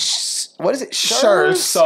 So Polish community. Sure, yeah, it's a Polish community, but Hispanic, a lot of Hispanic. A lot of Hispanic now. Yep. You know what I'm saying? When I was there, it was a mixture, but it was a you know Right. what I'm saying? It was like a melting pot. Okay. You know what I'm saying? Like Lane. I was there because my father didn't want me to go to Westinghouse. He didn't want me to go to Crane because he went there. Crane, And he's like, nah, nigga, you're not going to Westinghouse. So you couldn't get in lane. I mean, the house wouldn't have been bad. I mean, I didn't attempt to get in. Why not? You know what I'm saying? That's a better melting pot. Nobody wants to go to Lane better melting Tech, pot. man. So here's the thing, man. We down the street. I'm not as affluent as you. You know what I'm saying? Oh, don't do that. His pops wasn't police. His pops didn't You know what I'm saying? You gotta listen leverage. to me, bro. You know what I'm saying? I didn't even know I was going to Northern. I didn't even know I was going to college. Okay. You know what I'm saying? I just took a leap of faith and I applied. You know what, You know what bro? I'm saying? Same with high school. It was a last minute decision. Got it. And I went to Schurz. Your father saved you from being a And vice lord. Schurz was an art school. Your father said father so saved for you being a vice man. lord. He did. Definitely a vice lord. vice Big lord. vice lord. Keep him out west, man. Keep him out west. You know what time it is. But what separates Schurz from a lot of schools was it was an art school. So you had to take a piano class. Got it. That's good, in though. order to be there. You had to take photography. You had to that's take, genius. What was you your know art? what I'm saying? Mine was, I was in the band. Okay. So I played the flute.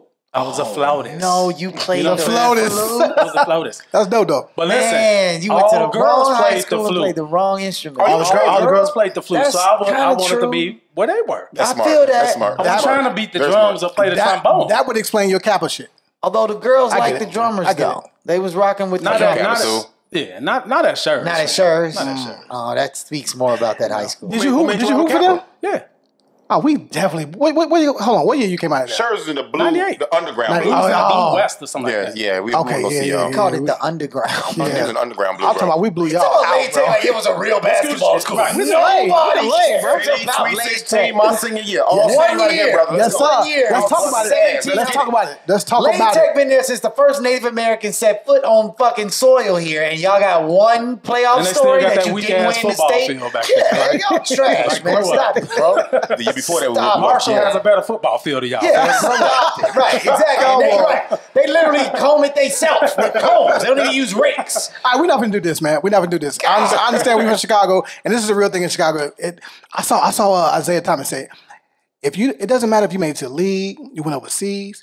He said, if you were that man in high school in Chicago, Yeah, then that's you all made that it. man. Yeah, You made it. You was talking about that on that Benji thing. They was asking who's the greatest. No, the Muggsy. I think it was the Muggsy. But I'm saying believe. they was Yeah, asking. I believe, They was asking who's the greatest player you ever seen from Chicago, and they was all naming high school players. They was all naming players in their high school. Mine is era. Isaiah, though. Yeah, Isaiah was Isaiah definitely Chicago's mentioned. GOAT to me. Isaiah was definitely mentioned. Now, I ain't gonna lie to you, Joe. I remember definitely getting in on the court at NIU with them carpet courts. You know what I mean? Yeah. The rack. In the rack. You know what I mean? I definitely respected your game. Let me be clear. Niggas just electrocuting each other up and down. No, low key. Playing on a Just static shock all playing day. on a carpet court gives you a little bounce, right? It was for protection. You know what I'm saying? Yeah. I don't agree. Okay, I don't Y'all. understand. That was the first time I damn near dunked. You know what I'm saying? Because of that carpet. that I means- I don't know about that. Yeah, They that don't means, bullshit yeah, though. I don't know Anyway, that. No, I'm just saying. You weren't there. You weren't there. Right? Yeah. What made you pledge Kappa, and how has that benefited you throughout your life? Because we had a conversation on here about the Greek life, Black Greeks, and my point of view was sort of like, hey, now it's oversaturated. I believe I can be 2,000% wrong. I don't think so though, but I can be 2,000% wrong. But how has that benefited you?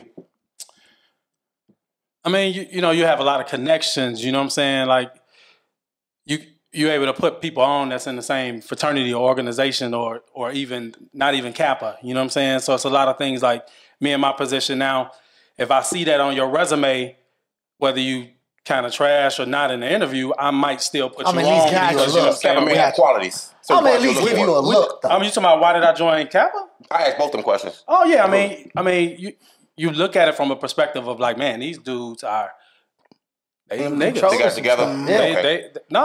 They got it. Like I didn't know the inside of it. Like you know what I'm saying, what goes on in detail. I just saw it from a So when nice you cars, pledge- always dressed nice. You know what I'm Right. saying?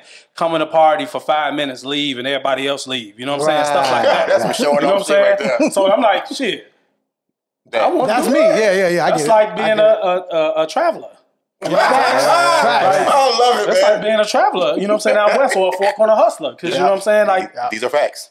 These are them facts. was them niggas. You know what When I'm you saying? got So it's in, you learned more about it, and obviously, you didn't bounce or you didn't shake the spot, so you saw something there that you liked. You know what I'm saying? Absolutely. What kept you in? Like, what did it give you? It gave me access, man, to like a platform per se, or a brotherhood that stretches beyond Chicago. Like I can talk to you all about nothing but Chicago. You know what I'm saying? Unless we on doing a book discussion or some shit like that. You know what I'm saying? Right. But now I can go to DC and then I can just make a phone call, or somebody can make a phone call for me, and I make sure everything is straight. You don't even gotta know that dude. Or I don't even know him. Right. It's just worldwide, or even like I had a godson. You know what I'm saying? I mean, I got a godson. You know what I'm saying?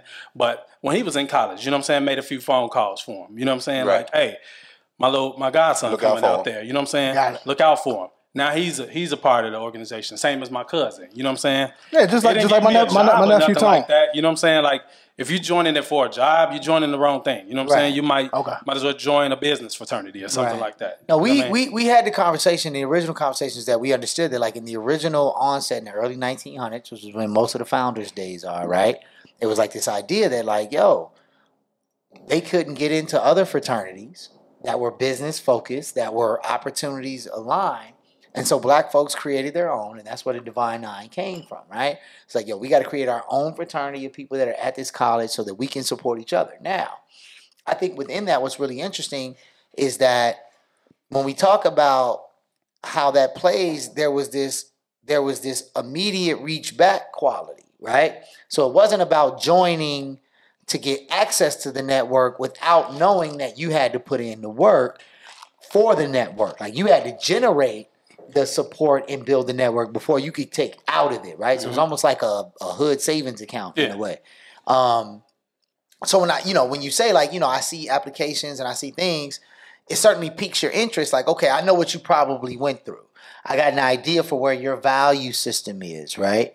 Do you think that and this may be somewhat attached to what Abasi's question was, do you think that the vision from the outside now still encompasses that? Do people still actually say, I'm joining the fraternity, not only because we know there's a network, right? We know that frats look out for frats, sororities look out for sororities, whatever. That's just the human way. It is what it is. West Siders look out for West Siders, apparently. People at Schurz look out for Schurz. I don't know why they would do that. Like, whatever. There's probably a Schurz alumni Facebook page. Absolutely. Absolutely. Sharing cake recipes and random shit. I don't know. I'm just saying. I've been petitioning to join the HBH, Historically Black High School, for the past 5 years. So, I would say you want to represent a week, but I'll be lying. I'm good on Lane Tech, and man. that's not historically black. That's newly black. That was white for a long time. But no, I guess what I'm saying is like, do you feel like new people joining these fraternities, I don't want to call them recruits, but new, what do you call them, pledges? Do you feel like they see the same version of what you saw joining, or do you feel like they see more of like a facade approach to what it is to be in a fraternity? I mean, well, when I pledged, it wasn't like this whole social media boom. You know what I'm saying? Yeah. We had like Black Planet. So you go in the chat rooms and you do your chat best room you could thing. get. Right. You're dating yourself, bro. You're dating yourself right now. If she sent you a picture, It's okay. Like if she sent a picture, you was on. Yeah, it was automatic. you was on. Yeah. You sent me a picture. Oh, you a whole catfish. Yeah, and now it's all about going viral and who's doing this and who's doing that. But I will say, like, if somebody does try to join Alpha, you know what I'm saying, for the reason of social media, they're gonna see what the real meaning of Alpha is during whatever they go through. You know what I mean? And with me, I mean, I'm just strictly Kappa. You know what I'm saying? I'm not with the Divine Nine or none of that. I have no affiliation with anybody but Kappa. Yeah. You know what I'm saying? And that's the way I move. You know what I mean? So, but I mean, there's only so much I can tell you. Right. You know what I'm saying? Yeah, it's a secret society. All we have is trust. I get it. It's all good. But the millennials these days, or the what do they call them? Generation? No, this is generation, the iGen or Generation Z. So they so fluky. Names. They go from one place to another. Boy. You know what I'm saying? They bounce from place to place. You know what I'm saying? And just like with jobs now. You can do that? You can pledge Alpha and then pledge Kappa later? But you can go to, like in my day, I couldn't go to an Alpha informational and then go to a Kappa informational. Mm-hmm. I'm toast. You had to choose before you even chose. Before you pledge? It sounds like gang culture. It's definitely gang culture. Let's be clear. All right, so let's get off that shit. Let me ask you this. 2 seconds. No, wait. I dig the hoodie.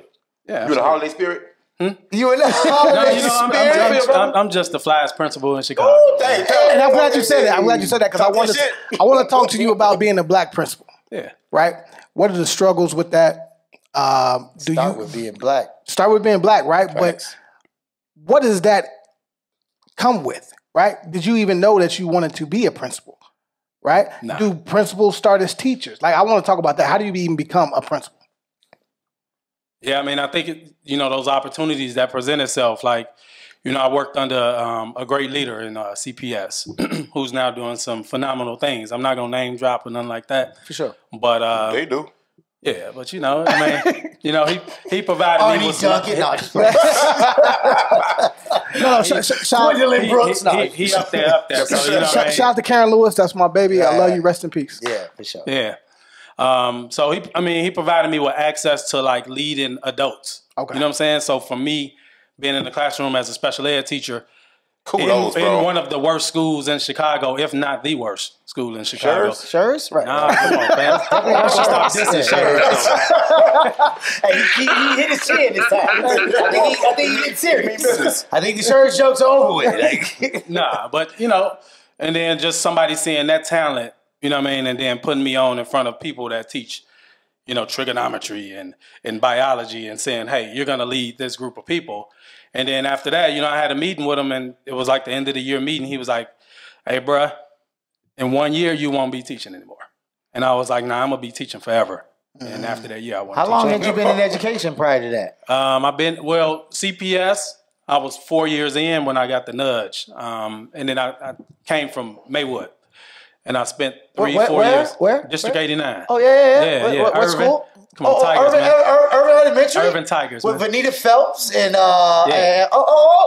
this man's coming from greatness. Absolutely. I just want to point that out. He's not dissing Shurs. This man's coming from greatness. No. Shurs is trash. But District 89 is where he got his foundation. We're talking 17th and off of Madison, right? We're talking Buren. Trash area. Right? We're talking right in the heart of the Maywood proper. Understood, right? We're talking a lot of the Browns. Yeah. Okay, sorry. I could go on this all day. I'm an urban You see why I put this thing together now. From kindergarten to 8th grade, my name is in all the bricks anyway. It's a wonderful school, man. Never heard of you, but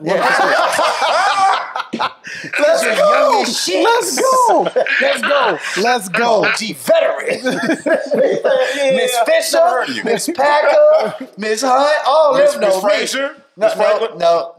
I'm sorry, make that name. Fuck it. Hey, man, we funny as hell in Chicago. That's funny. I didn't realize you came out of District 89. Yeah. So is being a principal like being a CEO of a company? Like, yeah, absolutely. Much? Okay. But you're dealing with more adult problems than kids. You know what I mean? Like, kids are going to present kid problems which are age appropriate. Okay. But the adult situations are a little different. Yeah. You know what I mean? That to manage.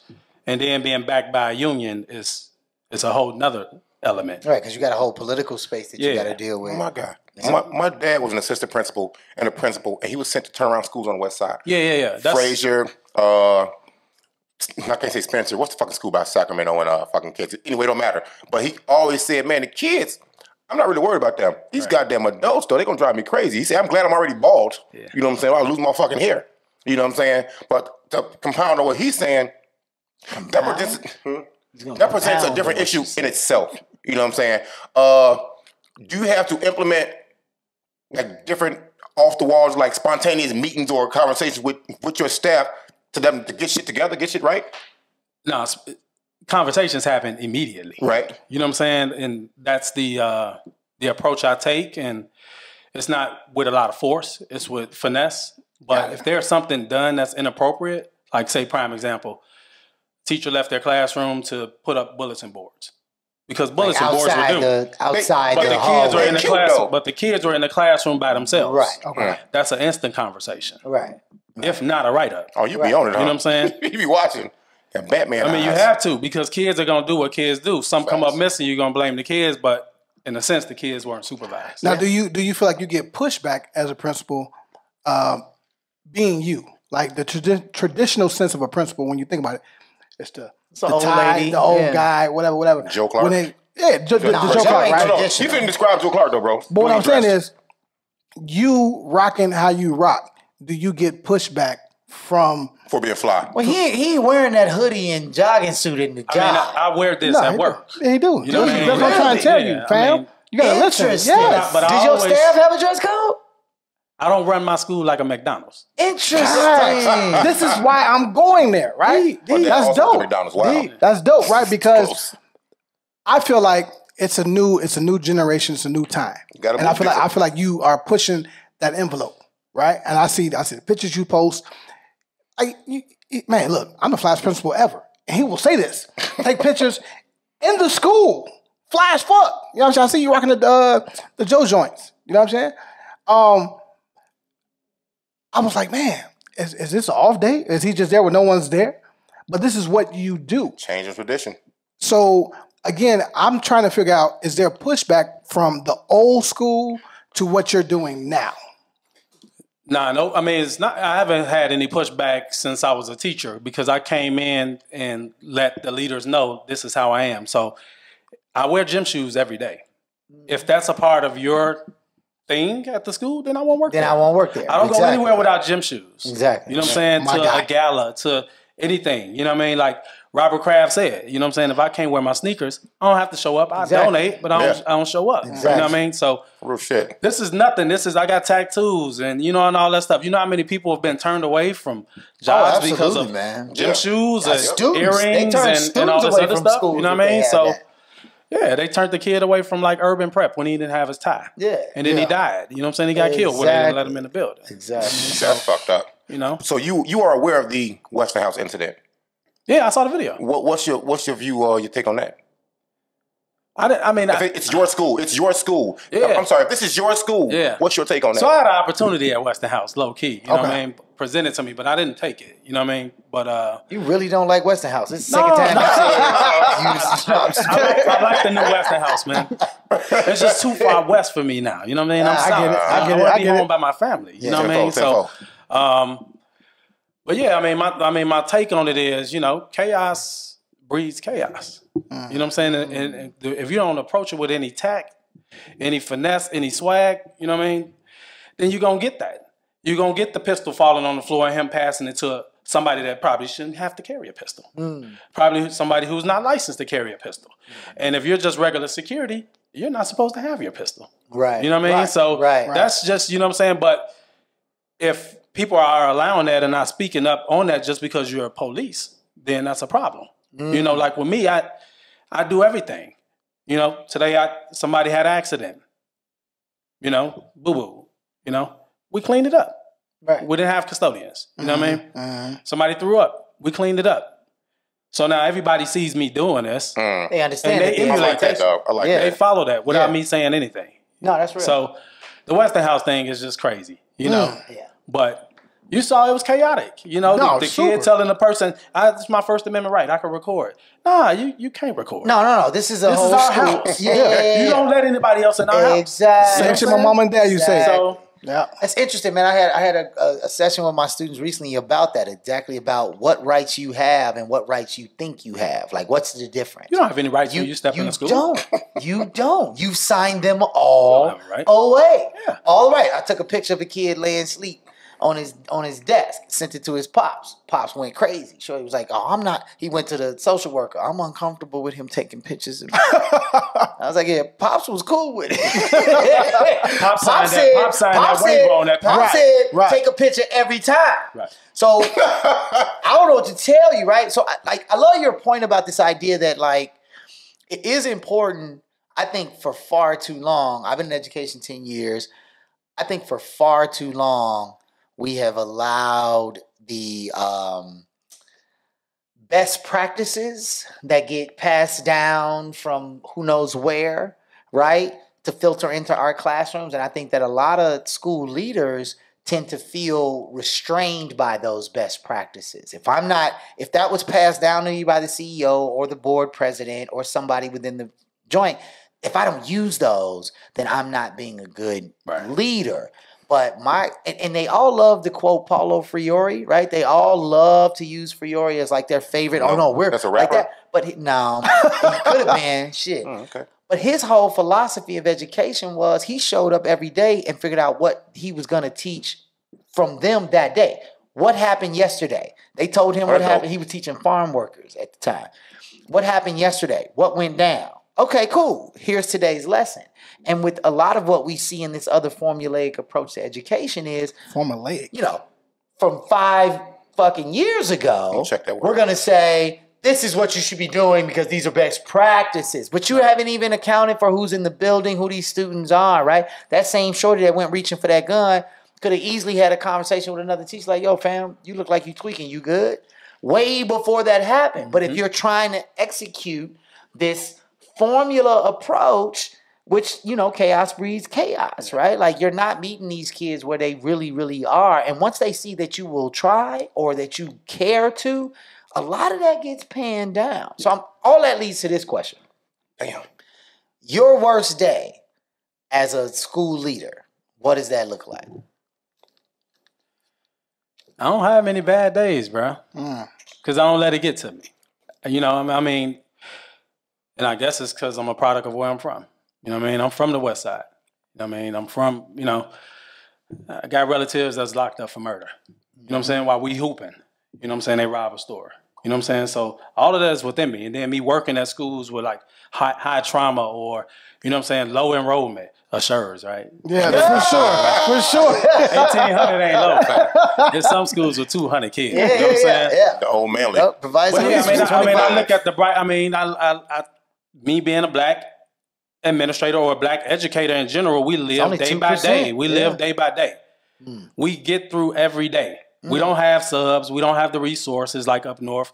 We don't have the greatest teachers. Our teachers are doing what they can do to the best of their ability, but we live day to day. We don't live next week. We live like today. 5 people called off. We adjust. Man, we figure it out. No panic. You know what I'm saying? And we leave smiling. We a family. There you go. Right. And just like you said, like somebody should have talked to Shorty. Nah, somebody should have talked to security. Both. They said, fam, you tweaking. Yeah. We don't do that here, sir. Yeah. You know? So what do you do for mental health? Like when you need to digress and just take a break? I mean, I be with my family. Okay. So, you know what I'm saying? Like, don't get better than that, huh? My kids, you know, my wife, you know what I mean? Like, I go home. I go home every day and then I deal with the, you know, with the merch. You know? So, the merch is fire. What's the craziest shit you and your twin? Y'all identical twins? Yeah. What's the craziest y'all ever pulled off? Y'all, I've heard a lot of wild stories about twins. My guy. I have. Man, we weren't too crazy, man. Like, you know, like the worst was switch a class and then people figured it out. Right, you know what I'm saying? We never like switch.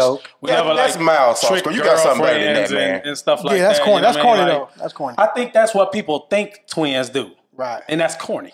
Yeah, right. You know what I'm saying? Like we Twins don't watched that shit happen before. Because what you have to realize is being a twin is already I 10 represent levels you all higher the than time. what you are. Yeah, I gotta be you me all the having time. somebody that looks just like me puts me up here. Yeah, exactly. Right. I gotta So be you're just all the individual. time. It's 2 of us. Yeah, I don't understand. for sure. Meaning that anything he does could automatically be associated with twin. Oh, I'm a twin. It's a spiritual situation. Oh, right to passage, flowers, water, prayers, and shit. Okay. You were saying what though? No, I'm just saying, you know, I mean, it's just like being a Kappa.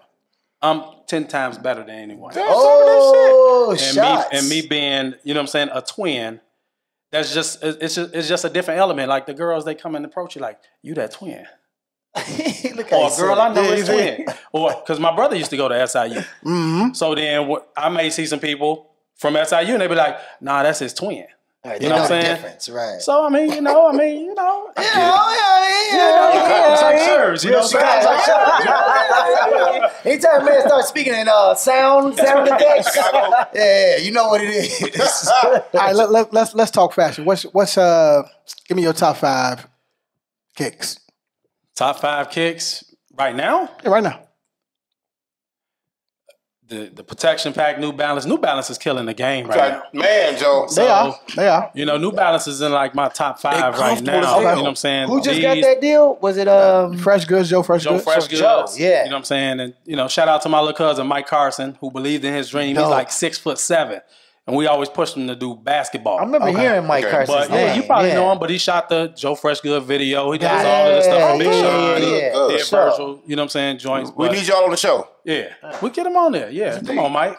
Pull up. Pull up. So we got New Balance. That's the one. 2 New Balances. These and the Joe Fresh Goods. Okay. You know what I'm saying? Man. What else I got? I mean, you gotta have a pair of J's. I mean, it's always some J's. You know what I'm saying? Like the Travis Scott 6s.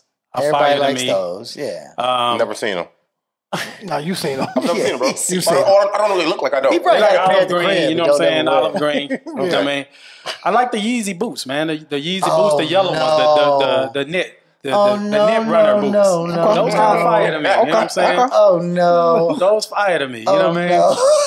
But it takes a certain type of everybody can't pull it off. Everybody can't pull it off. You know, 3 out of 4 of us wearing slim pants up in here. Somebody's wearing skinny. You know what I'm saying? Like taper pants, and somebody's wearing slim. You know, there's a little baggy on the bottom. He's slimming. You too. No, I feel you on that. That's 3. That's hold on. That's 4. That's 4. Okay, that's 4. And then I go with a shooter. The Yeezy 2s, the Nike Yeezy 2s, the Plats. Okay. You know what I'm saying? I got them. You know what I mean? So that's like a used Honda or something. Now I saw you doing verses with your sneakers. Yeah. With your mans. Wait, what is this? Yeah, we got a platform called Sneaker Versus. Y'all got to get us out here. I heard about this. Yeah. Wait. Be clear so I know what it is. So tell me exactly what Sneaker Versus is. It's a sneaker battle. So you know what I'm saying? We get 2 people. We come up with the categories. For each round, about 9 rounds. So it's not sneakers you're designing necessarily. It's just a sneaker. What's in your closet? What's in your closet? Yeah. How many categories? Blah. So it's 9 separate categories. Like let's say one to be like comfort. Show us your favorite sneaker from a movie. Okay. And then somebody might play like definitely the Do the Right Thing for us. Yeah, gotta be You know what I'm saying? Or the Spider-Man ones. You know what I mean? Or the Back to the Future joints. Back to the Future joints, if they have those. Do you know what I'm McDonald's saying? commercials count? I feel like the Mars joint, not Calvin. McDonald's. I feel like the Mars joint was You talking about the 4s? Yeah, there was those the same 4s that was in Do the Right Thing? Well, those are the white cements, but them the fire red. How do y'all know these goddamn names, man? I don't know these names. What the fuck? It's a culture, bro. A certain connoisseur. I got a pair of Jordans recently. First pair I ever purchased.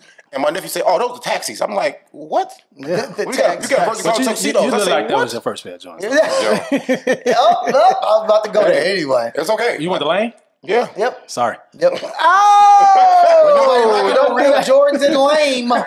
Shit. Lame I had also all wear those. New Balance. I love New Balance too, though. I do. Yeah, that New Balance is like really killing the game. I love it, man.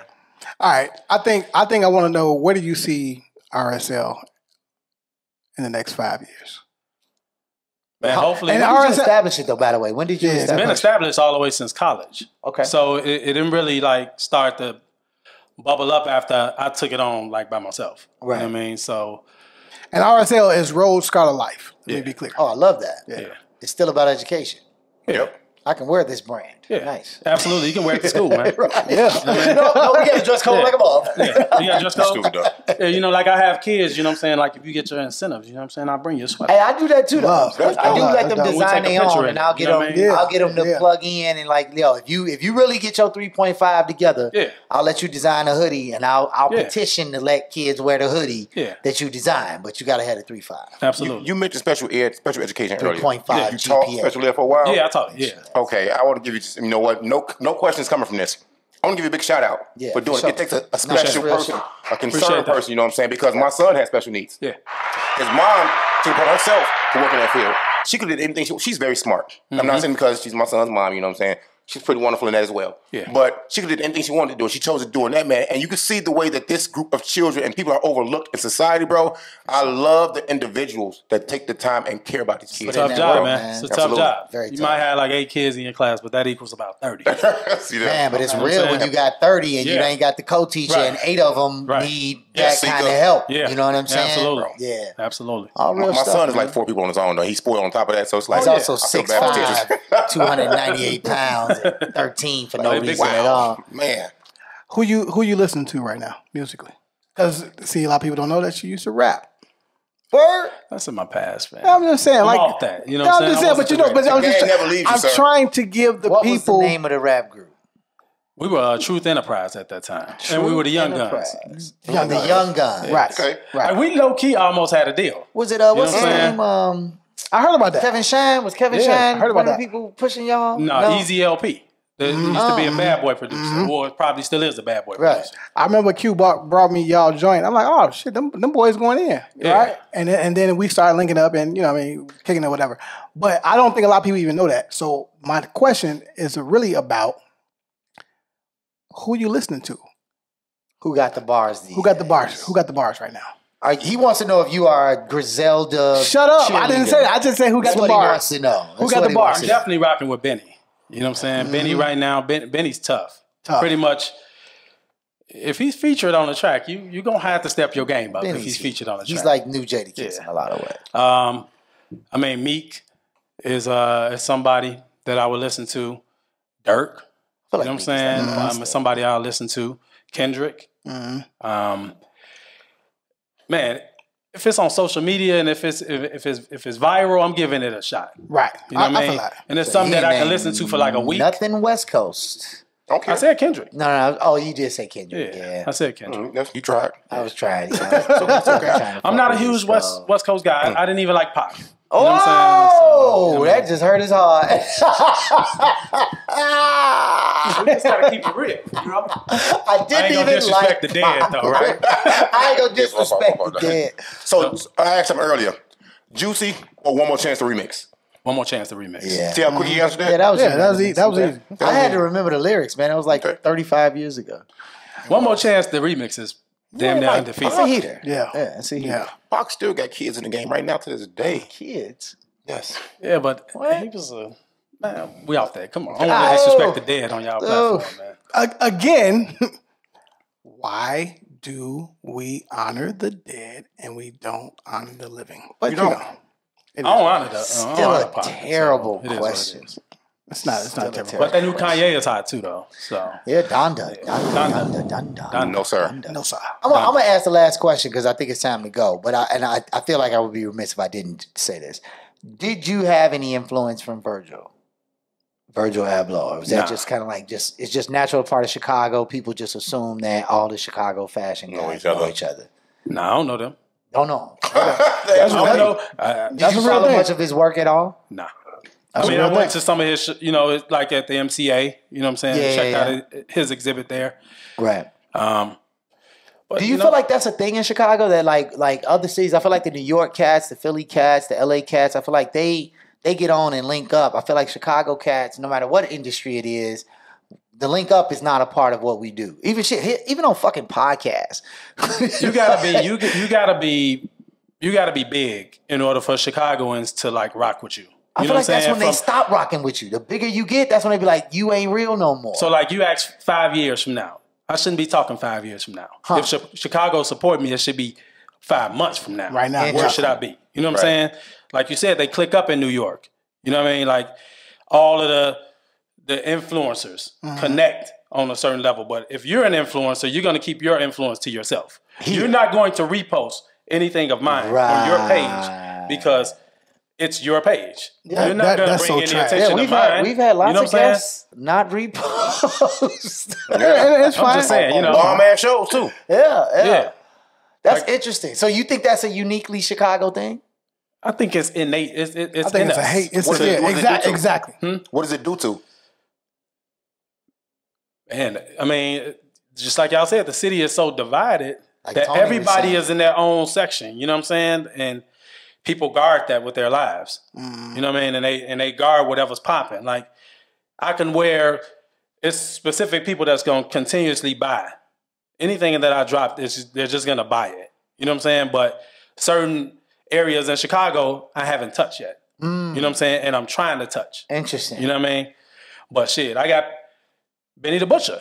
You know what I'm saying? He from New York. He purchased. And he DM'd me and said, I purchased. And I got That's why he the realest nigga out. Right. You know what I'm saying? Facts. And he wore it. He wore the items like 5 days in a row because I sent them some extra stuff. Facts. In the package. And he wore it. Bro, I'm going to just capitalize on this real quick. I know we got to go because you got to get somewhere. But let me make that really clear. For all you cats out here that have brands, don't get so caught up in your own understanding that you refuse to give somebody one. Because what you don't know is usually that early influencer, that cat that ain't got 200,000 followers, gonna rock it everywhere they go, especially if it's cold, right? I was rocking one of Rap Minus Lies Equals Hip Hop. Yeah, instrumental Drew joints. At a sound check, had it on. Robert Glasper walks up. He's like, I got that shirt. Name drop. Yeah, it was name drop for sure. Like, I was working his show. I booked his show. We're getting him ready. He walks in to do his own sound check, by the way. It's like 3 o'clock in the afternoon. He's 3 hours early. Anyway, he walks in. Hi guys. I'm Robert. Sees my shirt, goes, I know that shirt. I was like, word. I was like, yo, that's my man's. That's Drew. Like, yo, we rock with Drew out here in Chicago. He's like, I've never seen anybody else in Chicago wear that shirt. So it's like, it's crazy that you got all these people from other places that will lock on to a Chicago brand in a way and support it, and us from here will do it under the Fugazi Act. It'll be your own friends too. Yeah. So those are your worst, clients are your friends. Oh, for sure. They want all Not even free. They just not fucking with it, or they say shit like, it's just it's that ain't me. there. You know what I'm saying? But shit, if I'm your friend, then it's you. Anyway. Yeah. You know what I'm saying? Like I would never get as big as I should be because my friends aren't the best of friends when it comes to that. When it comes to that mode. When it comes to that mode. But you'll see them at Fashion Geek. You'll see them at Virgil. Yep. You'll see them in New York. You'll see them at Rello. You know what I'm saying? You'll see them at all of these other events where those people will probably give you a dap and move around. But shit, I'll give you $1,000 if you ever need it. Right. Or I'll come pick your mom up if she need a ride from the airport. Talk your shit. Talk your shit. Shit like that. Yeah. You know what I'm saying? But man. you don't get that love in return. I ain't got to give my friend anything free. He should pay for it. I do like that. You know what I'm saying? That's funny. You know what I'm saying? We didn't hang out. We didn't hang out, but he wanted to purchase and he asked what's the price. Yeah. Because it ain't free. That was a different high. That was that was a high. That's some other friend. We talked about it, right? So he know Q, right? Yeah. And he know our story, right? So Q dropped his mixtape. At this point, I had stepped away from Q, right? He dropped the mixtape, and he like, bro, go and cop that. Fuck you mean cop that? Nah, my nigga, I'm not copping that. You gonna tell the whole story now, knowing he gonna demand to be on the next episode. That's fine. This is my story. Like, you can't let Amon tell the story. Bro, I'm not. Said last time. I'm not. Amon can't tell the story. I'm not copping. I'm not copping your CD. Like he signed the whole NDA and everything. I felt the way. I ain't gonna lie to you. I felt the way. Like, bro, what you mean I got to cop CD? You know what I'm saying? Yeah, now, all this movie shit you talking about. No, because you brought it up. End of the day is like, that's my man's, right? I've supported him 50 times over. I felt that part of the story, though. I felt that part of the story. I get what you're saying. Now on the flip side, right? I've stepped away from Q, right? Cool. Now you gonna charge me? So I'm not your man's no more? No. I felt that part too. That's how I felt, right? I feel Q angle too, though. I feel Q angle. Fam, go cop that. You used to be my friend, support me. Cop that. I feel this angle. Joe, I was on stage sweating to death with your ass. And let me get that. I get both sides. I mean, shit, we almost had a deal. Sides. You know what I'm saying? It's good. But at the end of the day, right, the funny part is... What's the fuck you mean? Motherfuckers still got that motherfucking merch. Album was great. You know what I'm saying? And I still fucks with my man. But you know what I'm saying? Like, no, I'm not buying that. I mean, that was super side. Definitely. You shouldn't have brought it up. You should have brought it up. He said, I'm just saying that what I want to say is this. I think that there's two important things. I think that it is important. You last, okay. That we speak for real, to the fact that Chicago business culture has this real difficult time. I mean, one of the main points of this podcast, one of the main points of having people like yourself on, I didn't realize you was a principal. I didn't realize you was District 89. Like, all of that would have made even more sense for me personally just because of my experience, right? But I think that what's really real is like, one of the points of this podcast, well, if you touch my microphone it was off, It was off. All right. It's ready now. You're going to make my editing terrible, but go ahead. Anyway. Don't touch his microphone no more. We find very clearly that at the same point that a person in Chicago is starting to emerge in the national limelight or in the situation, that is the same point where people who are associated with that person start to disconnect. And I do think that it's unique. You're right. I said unique. You said, you used a different word. I said it's uniquely Chicago. You said something else. Innately Chicago. I do think that it's embedded in our perspective of what a black man's or a black person's success is in this city. We are used to them being successful, and a lot of people say, oh, they don't come back and give back. That's also not true. A lot of them do come back and they do give back. But people take ownership of things in Chicago. We feel like we own the Vice Lords. We own the GDs, right? Facts. We own, things that came out of that. Right, yeah, like we Which own we do. We that. do own that shit. And I do think that has a difficult role to play when we talk about younger people. How do we break that cycle with them so that they see y'all can all in this one classroom be successful together? Y'all can be all the people y'all ever need for the rest of your life in this one classroom. It's really important to find that space. I don't know if you have the answer to that. But I, with your brand, do you think about the next generation in that way? I'm living in the moment. You know what I mean? The brand, the brand does what it does, and it does what it doesn't. You know what I mean? So that's hard. Yeah. So I mean, I put it out. If it crashes, I move on. You know what I'm saying? I don't keep trying to beat a dead horse and say, I'm a drill this, because I switched my logo up this year, and that shit didn't fly at all. With other people. And it didn't fly with nobody. Oh. You know what I'm saying? Nobody bought it. I'm like, shit, I'm going to do this whole varsity jacket style look with the RSL on it and shit. And my I saw that. like, I actually thought that was kind of dope. It was. But you know, there's another brand in Chicago that's got a similar, I know exactly what you're talking about. I mean, I had a certain jacket out for about 5 years now. I'm in tune with you. I know exactly. I ain't going to give you IG out right now. You know what I'm saying? But it's not as good as mine. You know what I mean? So lost as hell. We can't say names. Can't say names. I support you know all Chicago brands doing it's all anything. up. But y'all lucky that they ain't me. I'd have said that shit. Just next time, just holler at us for a collab. We love the collabs. Like you mentioned, Sid. Me and Sid are working on something. Yeah. You know what I'm saying? For the Fake Decent for February. You know what I mean? For Black History Month. So, dope. Yeah, so, you know. Yeah, it's a lot of good brothers out here, man. Dave Jeff and them brothers is good, man. I think it's a lot of good brothers out here. And I hope, if there's anything else to say, I know I've been talking. But yeah, they good. They good, but I'm not going to... I'm not going to kneel to anybody because you have a platform. And I'm certainly not saying take a lesser than position. Yeah. I guess what I'm hoping is that I hope that with the one thing with Virgil going is that at least people can see you got a limited amount of time and there's a lot of things that we can do together. We're dropping in January. Versus doing different. Yeah. All right, man. That's episode 75. Damn, we here. Hey, look, man. Shout out to RSL. One time. Hey, man, we love y'all. It's the Corner Convo. We out. We are